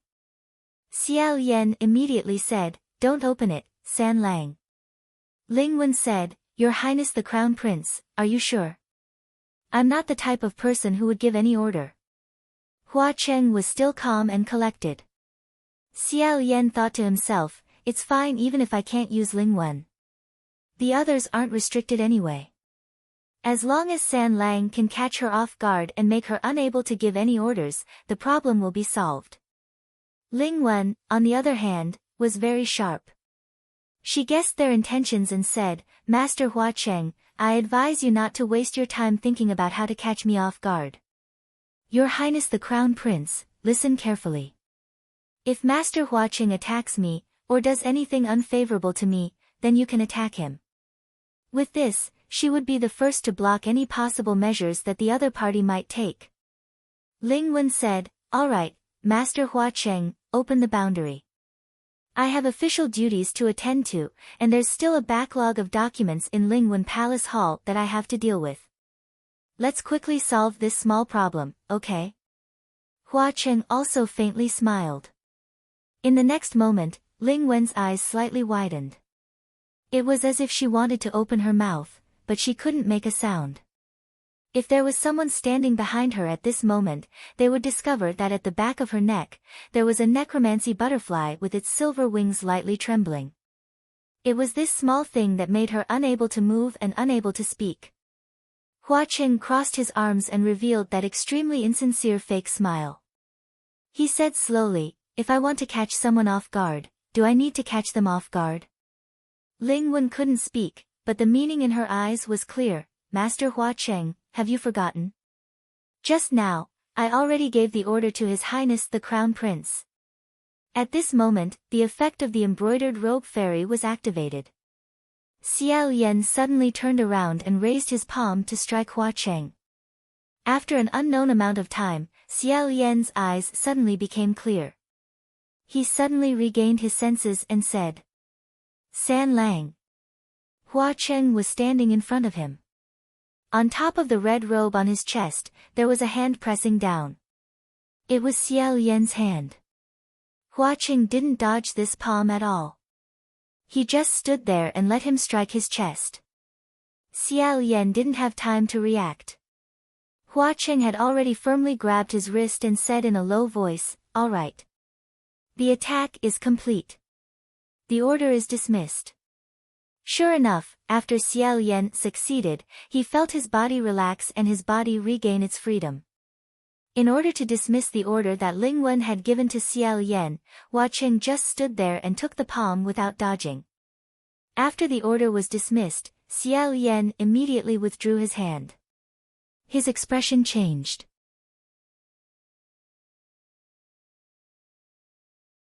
After a while, he said, "San Lang, are you hurt?" He carefully observed Hua Cheng's expression. However, because he wasn't a living person, Hua Cheng's skin was originally snow white from not seeing the sun all year round. At this moment, he couldn't tell if there was any change. However, his tone didn't seem to have changed at all. He smiled and said, "Brother, you're really amazing. That palm was beautiful." Xiao Yan's expression was very bad. It was as if he was scared by him. He said very seriously, "I'm not joking with you. Just now, I used 70% of my strength in that palm. Are you really okay?" When Ling Wen gave the order, the word she used was attack. When Xiao Yan usually fought with others, he never attacked with the purpose of attacking. He usually only attacked to protect himself or to suppress his opponent. But if he attacked with the purpose of attacking and hit his opponent head-on, he wasn't sure what would happen. Hua Cheng slowly said, "I'm not joking. Brother, you're really amazing. If it weren't for the two things you're wearing, maybe Junwu wouldn't be your opponent." Xiao Yan subconsciously touched his neck. When he touched the cursed shackle, he immediately put it down. At this time, Hua Cheng said, "Brother, let me ask you a question." Xiao Yan said, "What?" Hua Cheng said, "You had the chance to take off the cursed shackle. Why did you keep this thing to tie you up?" Xiao Yan didn't expect him to ask this. He was stunned for a moment before saying, "Maybe, to remind myself of something." Then he said, "San Lang, you, don't change the topic. What kind of bad habit is this? In that situation just now, you just had to turn the tables and restrain me. Why did you have to take that palm yourself?" However, Hua Cheng said, "Brother, you also know that this is a bad habit. If we're talking about liking to be beaten, you don't have the qualifications to say that to me." Xiao Yan said, "Do I?"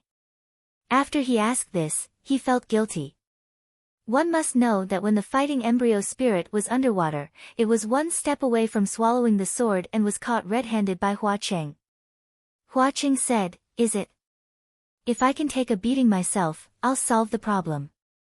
I won't use any other method. You're the one who led me astray." Xiao Yan waved his hand and said, "Forget it, San Lang. Let's not talk about this.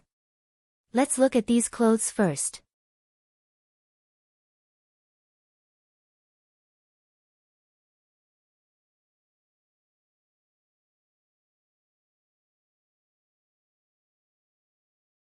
His current appearance was completely different from when he was in the Divine Martial Palace. She couldn't look him in the eye and went forward to drag him down from the table. "Master, what time is it? Stop fighting." The Imperial Preceptor's eyes were red as he shouted, "No, no, let me finish. I'll be done right away. Just this round. Wait for me to finish this round. It'll be over soon. I might even win." "Xiao Yan, we won't win, we really won't win." Fortunately, this round ended very quickly. Although the imperial tutor swore that he was about to win, the truth was that he had not won yet.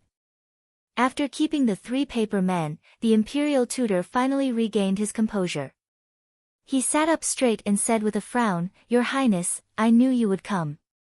I have been waiting for you." Xiao Yan thought to himself, "I really didn't see that you had been waiting for me," but of course, he didn't say it out loud. He still had to respect his elders. The imperial tutor continued, "I know you must have a lot of questions in your heart." Hua Cheng stood to the side, leaning against the door. He seemed to be casually keeping watch. Xiao Yan also sat up straight in front of the imperial tutor and said, "Yes." Pausing, he continued, "First, I want to confirm, Junwu, is he really by Wuxiang, Prince Wuyong?" The imperial tutor said, "Don't doubt him. He is." Xiao Yan said, "I don't have the slightest relationship with Prince Wuyong, right? We are 2 completely different people." The imperial tutor said, "The only relationship between you and Prince Wuyong is that he destroyed your country, Xianlu." Xiao Yan said in a low voice, "But, imperial tutor, you once told me that you didn't know what Bai Wuxiang was, but you were sure that he was born because of me." The imperial tutor said, "Your Highness, at that time, I indeed didn't know what he was. By the time I found out, it was already too late. Besides, it's not wrong to say that he was born because of you." Xiao Yan asked, "Then what exactly does it mean? Also, it's still that question, why did he want to destroy the Xianlu Empire?" The imperial preceptor stared at him and said, "Because of what you said." Xiao Yan stared blankly for a moment. "My words? What is it?" The state preceptor said, "The body is in the void, the heart is in the land of peach blossoms." Silence reigned for a long while. Xiao Yan asked incredulously, "That's it?" Imperial advisor said, "That's all." Xiao Yan said, "Just this sentence? Is there a problem with this sentence?" The imperial preceptor said solemnly, "The problem is too big. Everything started from this sentence of yours." Xiao Yan faintly felt that what the state preceptor was about to say next would be very hard for him to accept. He wanted to call out to Hua Cheng, but before he could do so, Hua Cheng had already walked over and sat beside him. "You saw the murals on Bronze Cauldron Mountain, right?"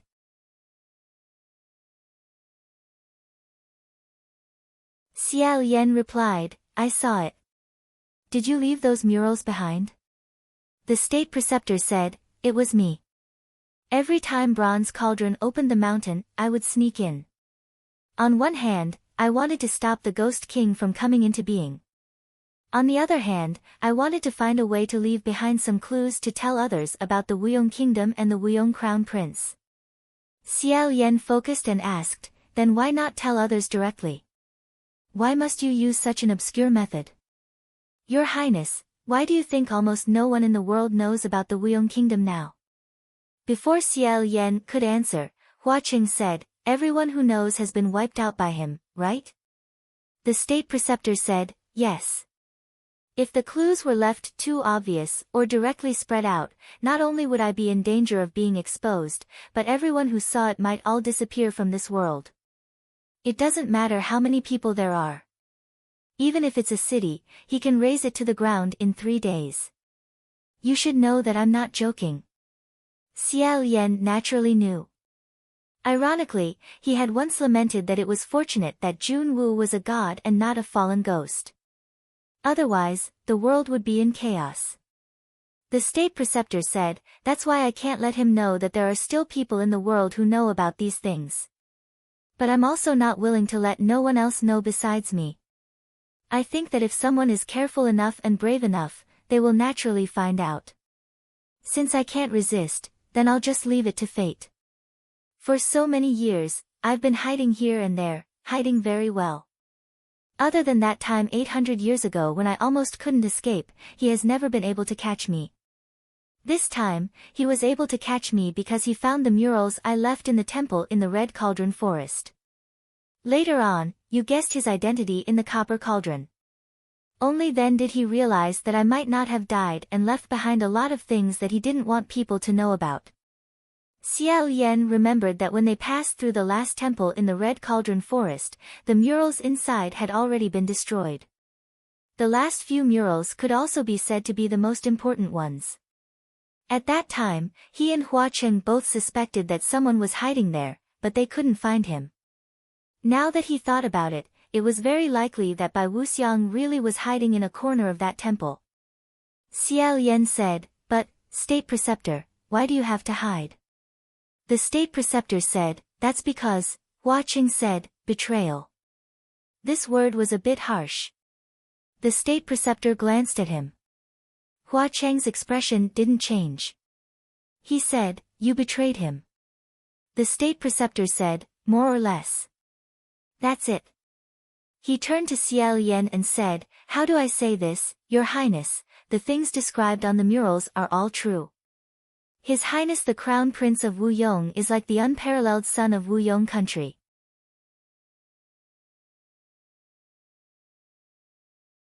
In the past, when you were the Crown Prince of Xianlu, you were so glorious, but he was even more glorious than you. Me and 3 of my fellow disciples, a total of 4 people, were once his attendants. After the Crown Prince ascended, he picked us together, and we also saw many different kinds of celestial beings. It's not an exaggeration to say that even in the heaven realm, where all the gods gathered, he was like the sun, so dazzling that others paled in comparison. As the State Preceptor spoke, he unintentionally revealed a fleeting smile. Xiao Yan always felt that when he called the other person, His Highness the Crown Prince, he wasn't talking about Jun Wu or Bai Wuxiang. He was talking about the young Crown Prince from 2,000 years ago. He said, "In the past, you seem to have said something similar to me." "Did I?" "People don't remember things clearly when they get old." "I did." "However, you said that he didn't ascend." "He died." The State Preceptor said, "That's probably because I'd rather he didn't." Xiao Yan said, "Is it because the copper furnace volcano erupted?" The State Preceptor didn't directly answer, only saying, "His Highness the Crown Prince's magic power is too strong." In his dream, he foresaw that Wuyong's future would be a sea of fire, so he began to think of ways to save his people. If it was me now, I definitely wouldn't let him do that. However, at that time, none of us could have imagined what would happen. We all felt that now that people were going to die, what was wrong with saving them? However, things aren't that simple. The volcano eruption can't be stopped. If we don't want people to die, we can only migrate. However, the scope of the volcano's invasion is too large, it's not a matter of 1 or 2 cities. For the nobles and ordinary people, the best way is to conquer other countries and occupy new territory. Otherwise, other countries wouldn't let so many Wuyong people migrate so easily. However, for His Highness the Crown Prince, this isn't a solution. When there's a war, there's bound to be blood. Once there's blood, people's eyes will turn red, and people will become cruel, no longer human. In the end, Wuyong country still took the initiative to send out their army. Wherever the soldiers went, not a single piece of armor was left, not even a blade of grass grew. Moreover, in order to vacate the land for the Wuyong people who would migrate in the future, the generals ordered to kill the people of other countries, the more the better. They killed until blood flowed like rivers and corpses piled up like mountains. After His Highness the Crown Prince found out, he was very angry. As you can see, he descended on the battlefield and punished these Wuyong soldiers. When Xiao Yan thought about it, this could be said to be the young Bai Wuxiang, or the young Bai Wuxiang, he felt a subtle feeling in his heart. The State Preceptor continued, however, he wasn't the only one who was angry.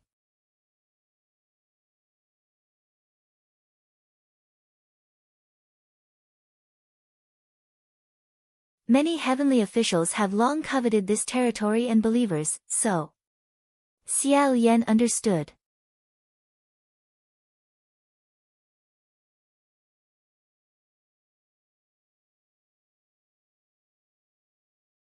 Chapter 218. The imperial tutor said, It's not that His Highness the Crown Prince doesn't know this. However, he doesn't know what to do. Xiao Yan slightly bowed his head and said, he's a god. Naturally, he can't tell his believers that he doesn't allow them to worship gods other than me. I'm afraid he disdains making such a request. The imperial tutor said, you naturally understand him. Xiao Yan continued, however, it's at this juncture. He can't lack believers and magic power. Otherwise, it will affect the construction of the heavenly bridge. The imperial tutor said, that's right. Therefore, the four of us can only do it. We can convey the stakes to the people. Xiao Yan asked, what was the result? Hua Qing said, nothing much. The imperial tutor said, nothing much. At least not as much as we expected. Some of the people were worried that the bridge wouldn't be completed. However, a large portion of the people still believed that His Highness the Crown Prince was too overbearing. Instead, they felt that His Highness the Crown Prince was too overbearing. Their prayers weren't satisfied. Instead, they turned to worship other gods that could fulfill their wishes. This was originally understandable. They are believers of freedom. It's only right and proper to believe in whatever they want.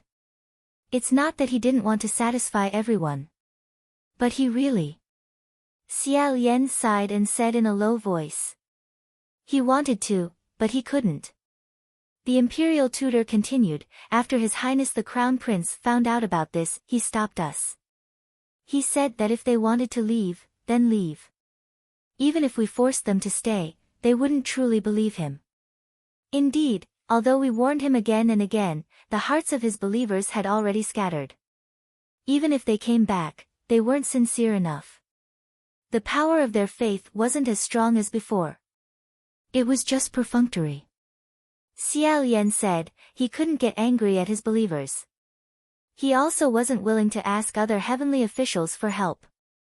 The imperial tutor said, even if he asked, other heavenly officials wouldn't help him. If they were willing to help, they wouldn't have opposed him in the beginning. Later on, they wouldn't have taken the opportunity to lure his believers. His Highness the Crown Prince became more and more taciturn. With his strength alone, he built the bridge and held it up. I watched him every day. Although he didn't say anything, I could see how much pain he was suffering in his heart. And this pain could only be borne by him alone. Even if the four of us wanted to help, we couldn't help him. Finally, after enduring for 3 years, the volcano was about to erupt. As soon as the news was sent out, everyone rushed to the bridge. The four of us guided the huge crowd while worrying about the Crown Prince who was supporting the bridge alone.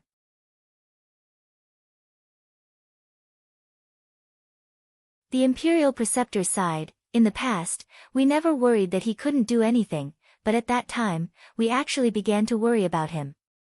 In the beginning, the bridge was stable. But as more and more people rushed forward, the time they could hold on was getting longer and longer. Her Highness's hands began to tremble and her face began to turn pale. Other people can't see it at all, only we can see it. I felt that something was wrong, so I told the people to wait and give him some time. Don't rush at him all at once, just give him some time to catch his breath, and he will definitely rescue you all. However, the volcano was about to erupt, and people's lives were in danger. No one was willing to wait. They all rushed to the bridge like crazy, and some even trampled people to death. We couldn't stop them at all. In the end, what we feared the most happened. In these 3 years, because of the continuous loss of believers, the Crown Prince's magic power was no longer as strong as before. When tens of thousands of people rushed to the bridge, celebrating their rescue, and were happily heading to heaven, the bridge broke. Xiao Yan held his breath. The imperial preceptor said, the sky was torn, and tens of thousands of people, densely packed together, suddenly fell from the sky, and fell into the sea of fire with heart-wrenching screams. Right in front of the Crown Prince, they were instantly burned to ashes. At that time, I was almost stunned, and didn't dare to look at the Crown Prince's face. I couldn't connect it, pull it up, and put out the fire. There was nothing I could do. Most of the people who didn't have time to come up were buried in the lava, and sealed by the flying ash. They screamed, cried, and cursed. That scene was too terrifying. I've never seen anything more terrifying than that. Xiao Yan imagined it, and his heart turned slightly cold.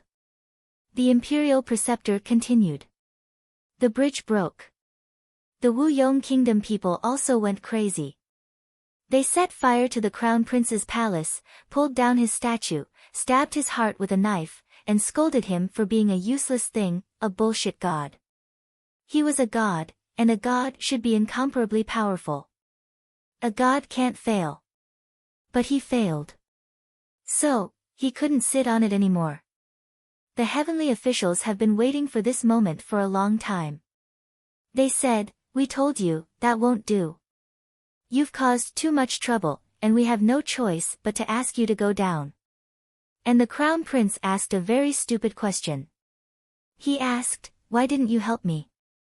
Why would anyone help you for no reason?"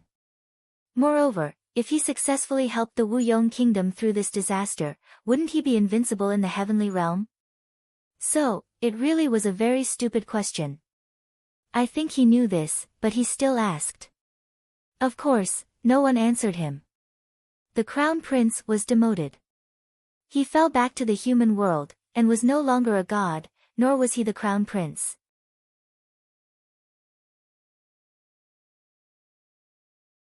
We followed him, and all said that he would definitely ascend again. So, he began to cultivate again. But, it was too difficult. You should understand. Of course, Xiao Yan understood. The higher he stood, the harder he fell. After falling from the sky to the human world, what greeted him would be endless cold and malice. The volcano continued to erupt, and the Wuyong Kingdom fell into an unprecedented bleakness. Refugees, rebellions, and invasions continued. Everyone was in a terrible situation, and their attitude towards the crown prince was completely different from before. Even so, the crown prince still wanted to help the people. But, at this time, something happened. Many other heavenly officials began to show kindness. Although they were unwilling to stop the volcano from erupting, they were happy to give some small favors, such as medicinal herbs, food, and so on. Because the crown prince had already been demoted, what he could do was, of course, far less than those heavenly officials. The Wuyong Kingdom seemed to have suddenly grasped at straws, like a reincarnated parent. The number of believers decreased even faster. In fact, there were not many left. All the praise and love he had for His Royal Highness the Crown Prince were all transferred to the other heavenly officials, leaving him with only hatred and disgust. The master closed his eyes and said, "At that time, we were really unwilling." Obviously, these heavenly officials did not do much for them. They only came out after the disaster was over. The Crown Prince was the one who did the most. He did his best, and he could have succeeded. He was just one step away. But why was he the one who was doomed in the end? Why did those who gave the most turn a blind eye, and those who gave a little were grateful? It was then that I began to change my mind. I couldn't help but think, if the Crown Prince had chosen to pretend not to know the future in his dreams from the beginning, with the excuse of, "This is the will of the heavens, and even the gods can't do anything about it," and only after the volcano erupted did he reluctantly give a little reward like the other heavenly officials, the people would definitely be grateful to him. Hua Qing said lightly, "Did you only think of it then? You should have thought of it from the beginning. Cut a piece of flesh to save a person, and people will be grateful. But the more you cut, the more people will want. In the end, even if you cut that person until only bones are left, people will not be satisfied." The master said, I didn't dare to say these thoughts to him, but the Crown Prince became more and more silent. I didn't know what he was thinking, whether he thought of the same thing as I did. Day after day, the volcano continued to erupt intermittently. The entire Wuyong Kingdom was immersed in fear and could not come out of it. No one knew how to stop it and end this nightmare.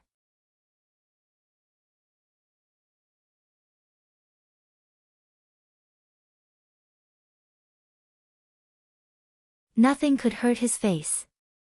After so many years, I had never seen him like this, so I was very puzzled. I asked him, "Your Highness, what happened to your face?" He said, "He was accidentally burned by the fire." I had no idea where he was hurt. He didn't let me see the wound and applied the medicine himself. His whereabouts suddenly became erratic. These were very strange, but at this time, a great thing happened and temporarily diverted my attention. The volcano suddenly stopped erupting. The bronze furnace returned to its deathly stillness and gradually settled down. For a long time, it did not erupt again. Because only the crown prince worked hard, many Wuyong people thought that he had suppressed the volcano, and some people started to worship him again.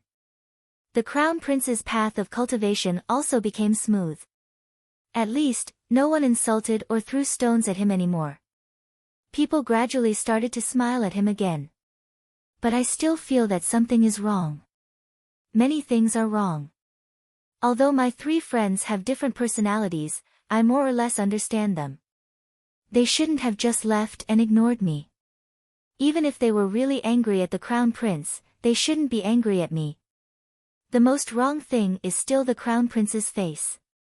He always used something to cover his face. At first, it was a rag, a cloak, and later, he wore a mask that he didn't take off all day.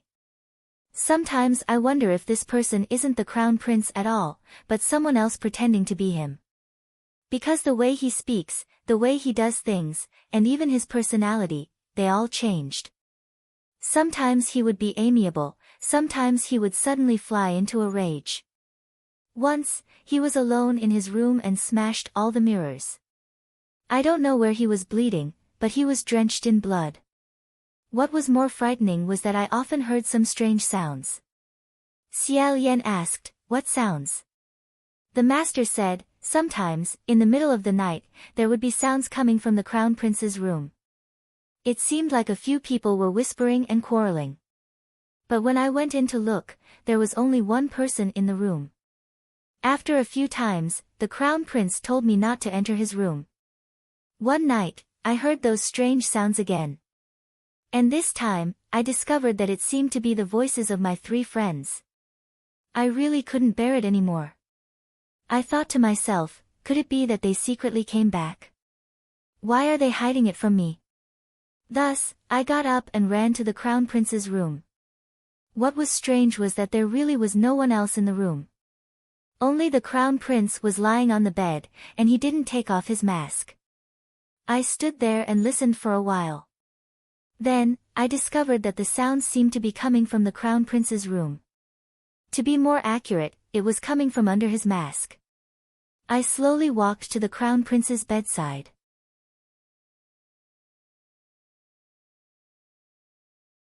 The closer I got, the more convinced I was that it really was coming from under the mask. Could it be that the crown prince was talking in his sleep? Because he missed his friends too much, he learned their voices in his dreams. I hesitated for a long time. During this time, the crown prince didn't move. I thought he was asleep, so I gently removed the mask from his face. Then, I saw something. The master's eyes revealed an unconcealable fear. He said, "I saw my 3 friends. If it wasn't the crown prince who was talking, then it was them." The crown prince's face was full of scratches from sharp weapons. The scratches were so deep that the flesh was flipped open, and the blood was half congealed. Moreover, I didn't know when, but he had grown 3 faces.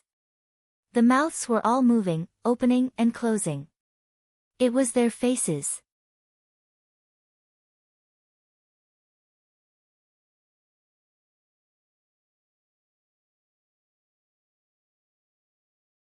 Chapter 219.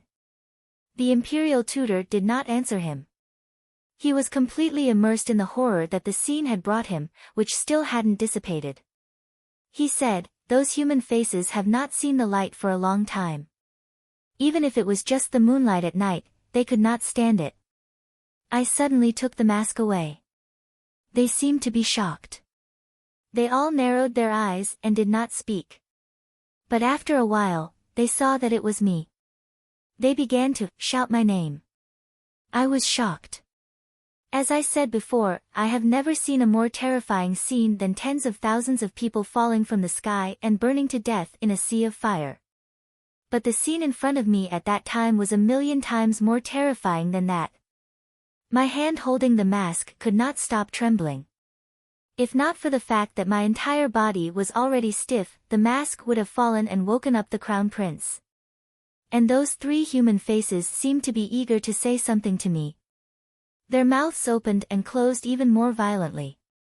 But then they lowered their voices. It was as if they were afraid of waking up the Crown Prince.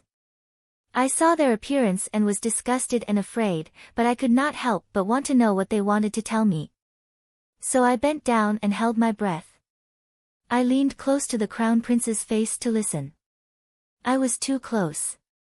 I could smell the strong smell of herbs that could not cover the smell of blood and rot. I heard them say, "Let me run." The Crown Prince had gone crazy. It turned out that after the other three left, they were still worried. They sneaked back to find the Crown Prince. Who knew that they bumped into the Crown Prince and a lot of people rushing to the copper furnace? Only then did they know that the Crown Prince had not given up on using human sacrifices. They were shocked and angry. They came out to stop him and fought with the Crown Prince. Who knew that the Crown Prince would kill them and throw the three of them, along with hundreds of people, into the copper furnace? Of course, the rest of the commoners would be turned to ashes after being thrown in, but the three of them had cultivations and were killed by His Highness the Crown Prince.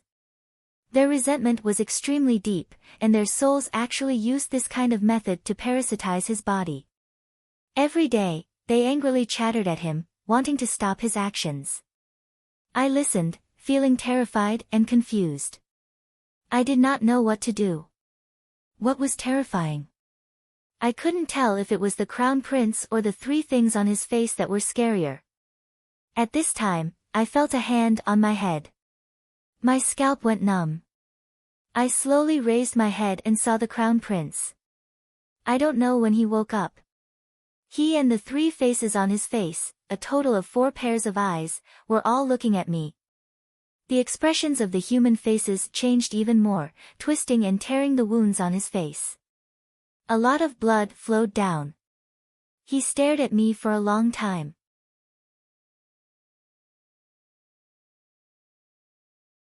Then, he sighed and said, "Didn't I tell you not to come in?" I suddenly understood what was going on with all the abnormalities these days. When His Highness discovered that these three things had grown on his face, he couldn't accept it. He couldn't bear to see himself in the mirror that was neither human nor ghost, so he smashed all the mirrors. The bleeding is because he wants to cut them off with a knife, and the rotten smell is because the wounds never heal, but no matter how many times he cuts them off, they will grow back. The imperial tutor covered half of his face, his pupils constricting violently. He said, I knelt down by his bedside. His Highness the Crown Prince slowly sat up in bed, and said, "Do not be afraid. They became like this because they betrayed me. As long as you don't do this, I will still treat you the same as before. You will still be my most loyal servant, nothing will change." How could I not be afraid? How could there not be any changes? Everything has changed. His Highness the Crown Prince is very smart. He never knew how to read people's expressions before, but after he was demoted, he learned to read people's expressions. He saw what I was thinking, and slowly asked, "You also want to leave, right?" To be honest, I don't know. If he only threw the evil people into the copper furnace, I can pretend that nothing happened. I said I would really understand. But he killed our best friend for so many years and threw him into the furnace. We depend on each other. This was truly deranged. I can't accept it. His Highness the Crown Prince said to himself. It doesn't matter, I already expected that no one will stay after I become like this. I can be alone. I understand, I have always been alone. I don't need anyone else. His face suddenly became extremely ferocious. He grabbed me by the neck with one hand and stared at me. He kept repeating,